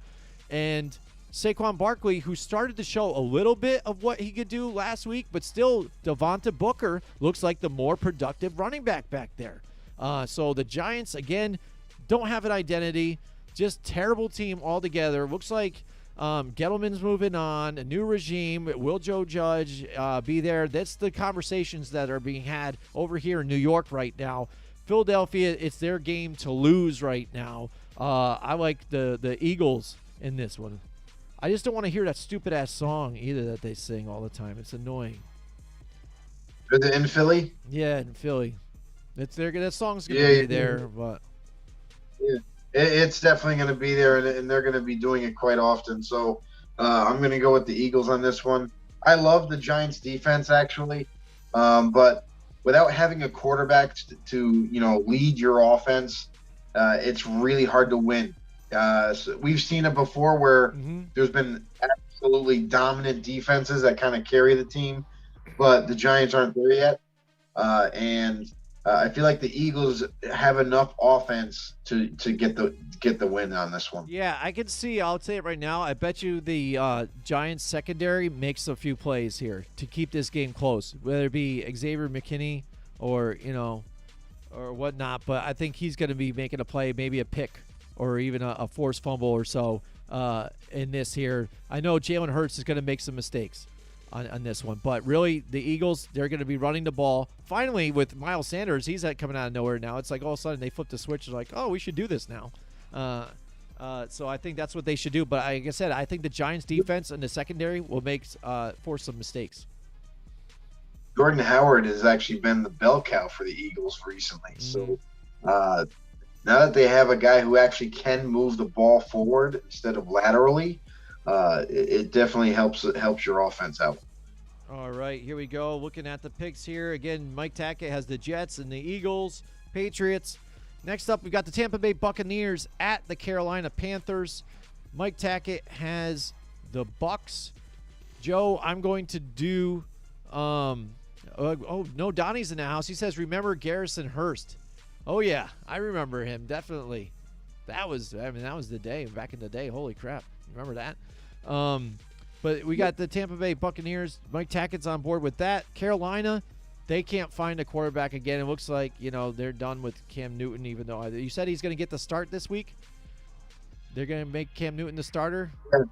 Yeah, and he's they already going to pull him again. They already announced it. Yeah. Since they had issues at quarterback there, and then Christian McCaffrey done again. I mean, that's been a real issue for them. So I don't think they have a whole lot of life in this divisional game here. I like the Tampa Bay Buccaneers. Bucs need to bounce back against that horrible showing against the Saints. Yeah, I think the Buccaneers bounce back this week. Right. That's going to be my pick too. All right, next up we've got the Los Angeles Chargers and the Houston Texans.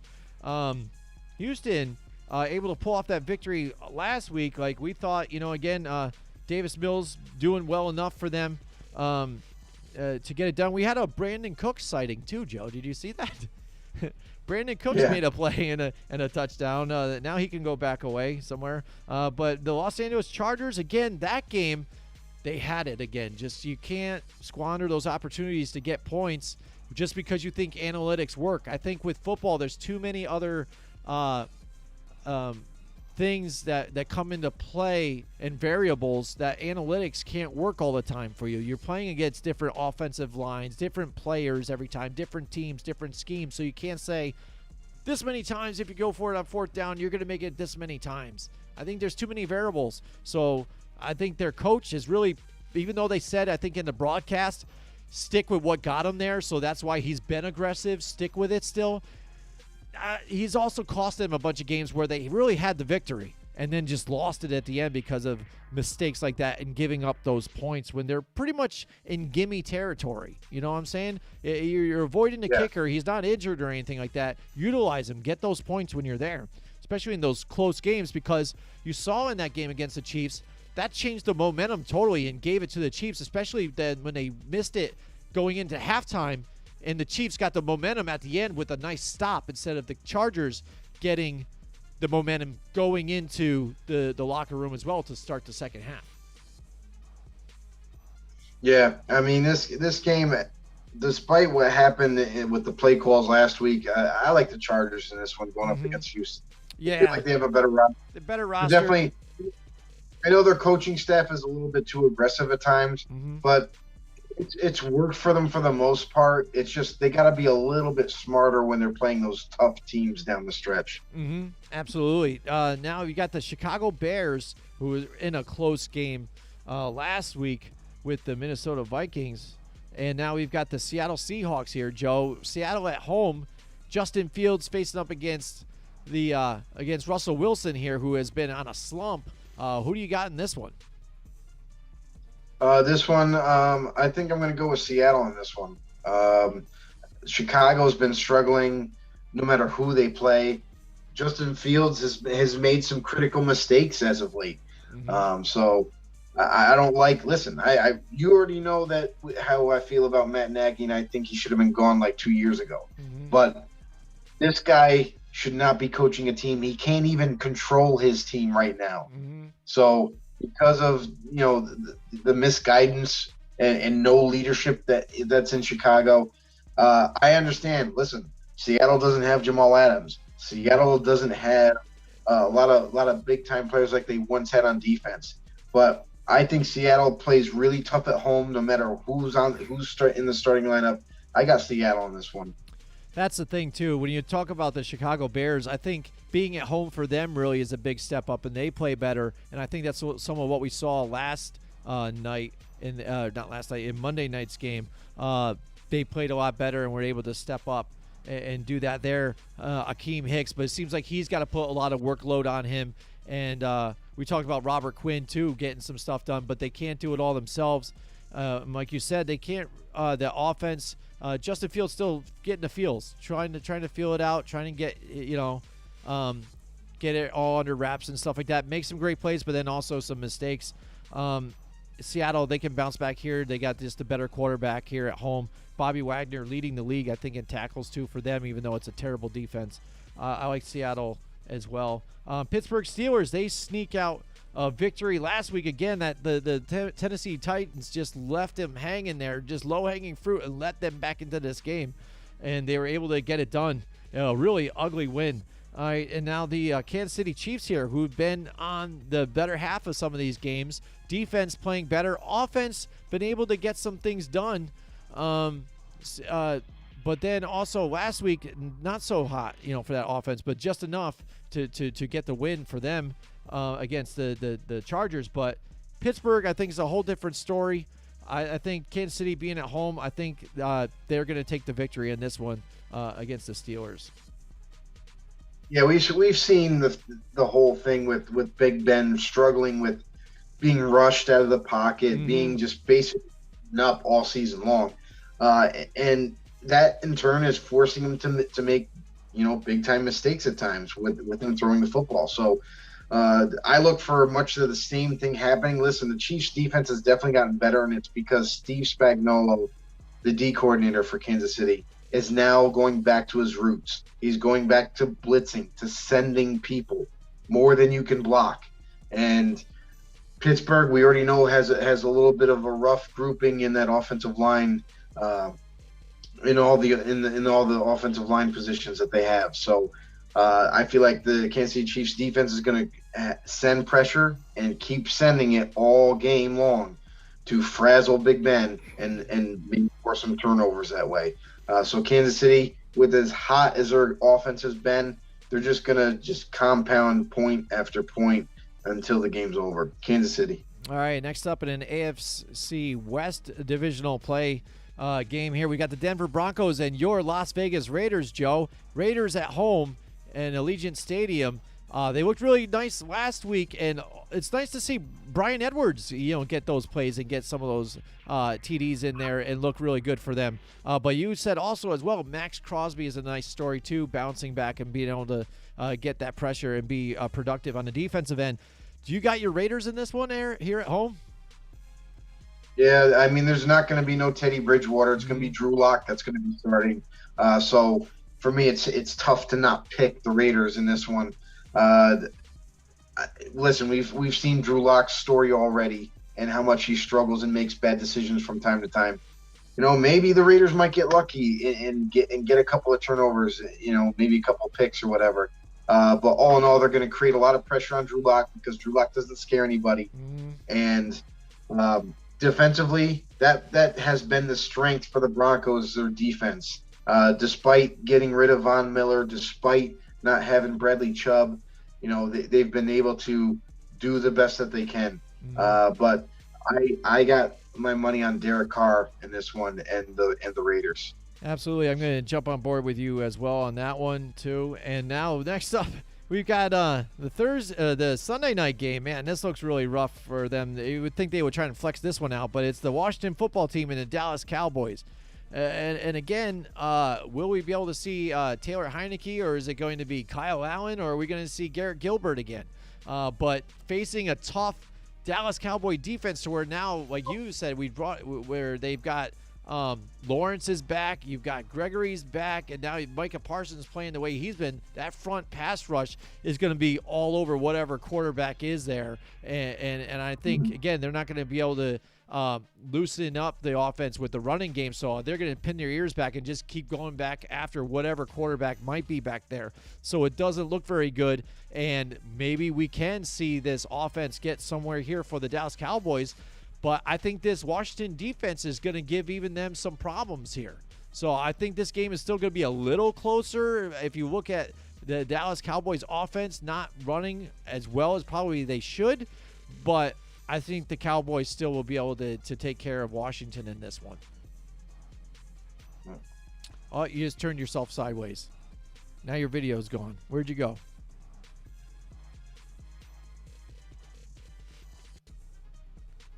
All right, I might have lost Joe on that one. We'll see if we can get him back. I'm guessing he might go with the Dallas Cowboys. I've got Mike Tackett's going with Dallas. And then next up, we've got the Miami Dolphins. Let's take a look at that. Let me get Joe off of here just so he can.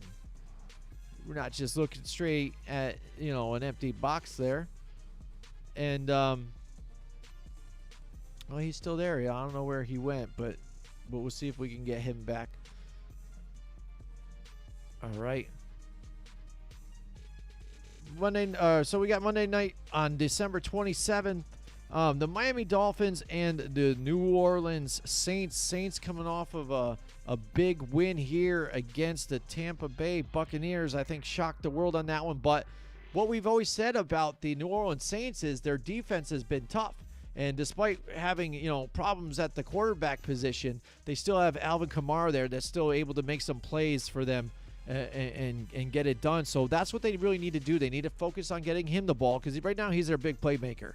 Besides that, it's a bunch of just names that are just okay out there. Again, Marquez Callaway hasn't really turned out to be anything spectacular. We'd hope that he would be maybe a number one target for Taysom Hill, but not really.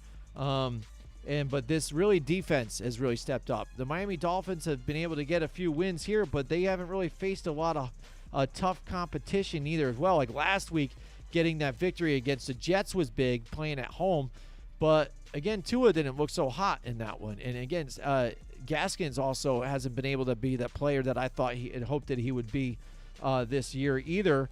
So New Orleans playing at home, I think they still get enough done with Taysom Hill back there in that defense. I think the defense is going to pressure the Miami Dolphins here into making some mistakes. I like the New Orleans Saints in this one for that one for Monday night. So I don't know if I got to send Joe another invite or not, but he dropped off, so there you go. He's gone, but I will get his picks later on this week. So that's it so far for us for this show and our holiday special, our Christmas special, our fourth one. This is our fourth annual special. Mike Tackett, by the way, has the Saints too. Thank you so much for joining us tonight. We hope you have a safe and great holiday, whatever you might be celebrating. We say Christmas here because that's what Joe and I celebrate around here. But, Hanukkah and Kwanzaa, whatever you guys celebrate, happy holidays. Be safe. Take care of one another out there. Thank you so much for watching. Make sure you go to YouTube, hit the subscribe button. Make sure you like and comment on the videos. Also, follow us on Twitter, FE_no. And also, if you haven't checked us out on Facebook yet, that's where we began. Football on the No Show. Just search Football on the No Show right there. And you can watch all of our videos there. And also, now we are on Spotify and Apple Music. So download the podcast if you want to check us out on the run, too. So thank you so much for joining us. And happy holidays. And we'll see you guys next time. Join us next week from 8 till 10 Wednesday nights for more Football on the No with Jim and Joe.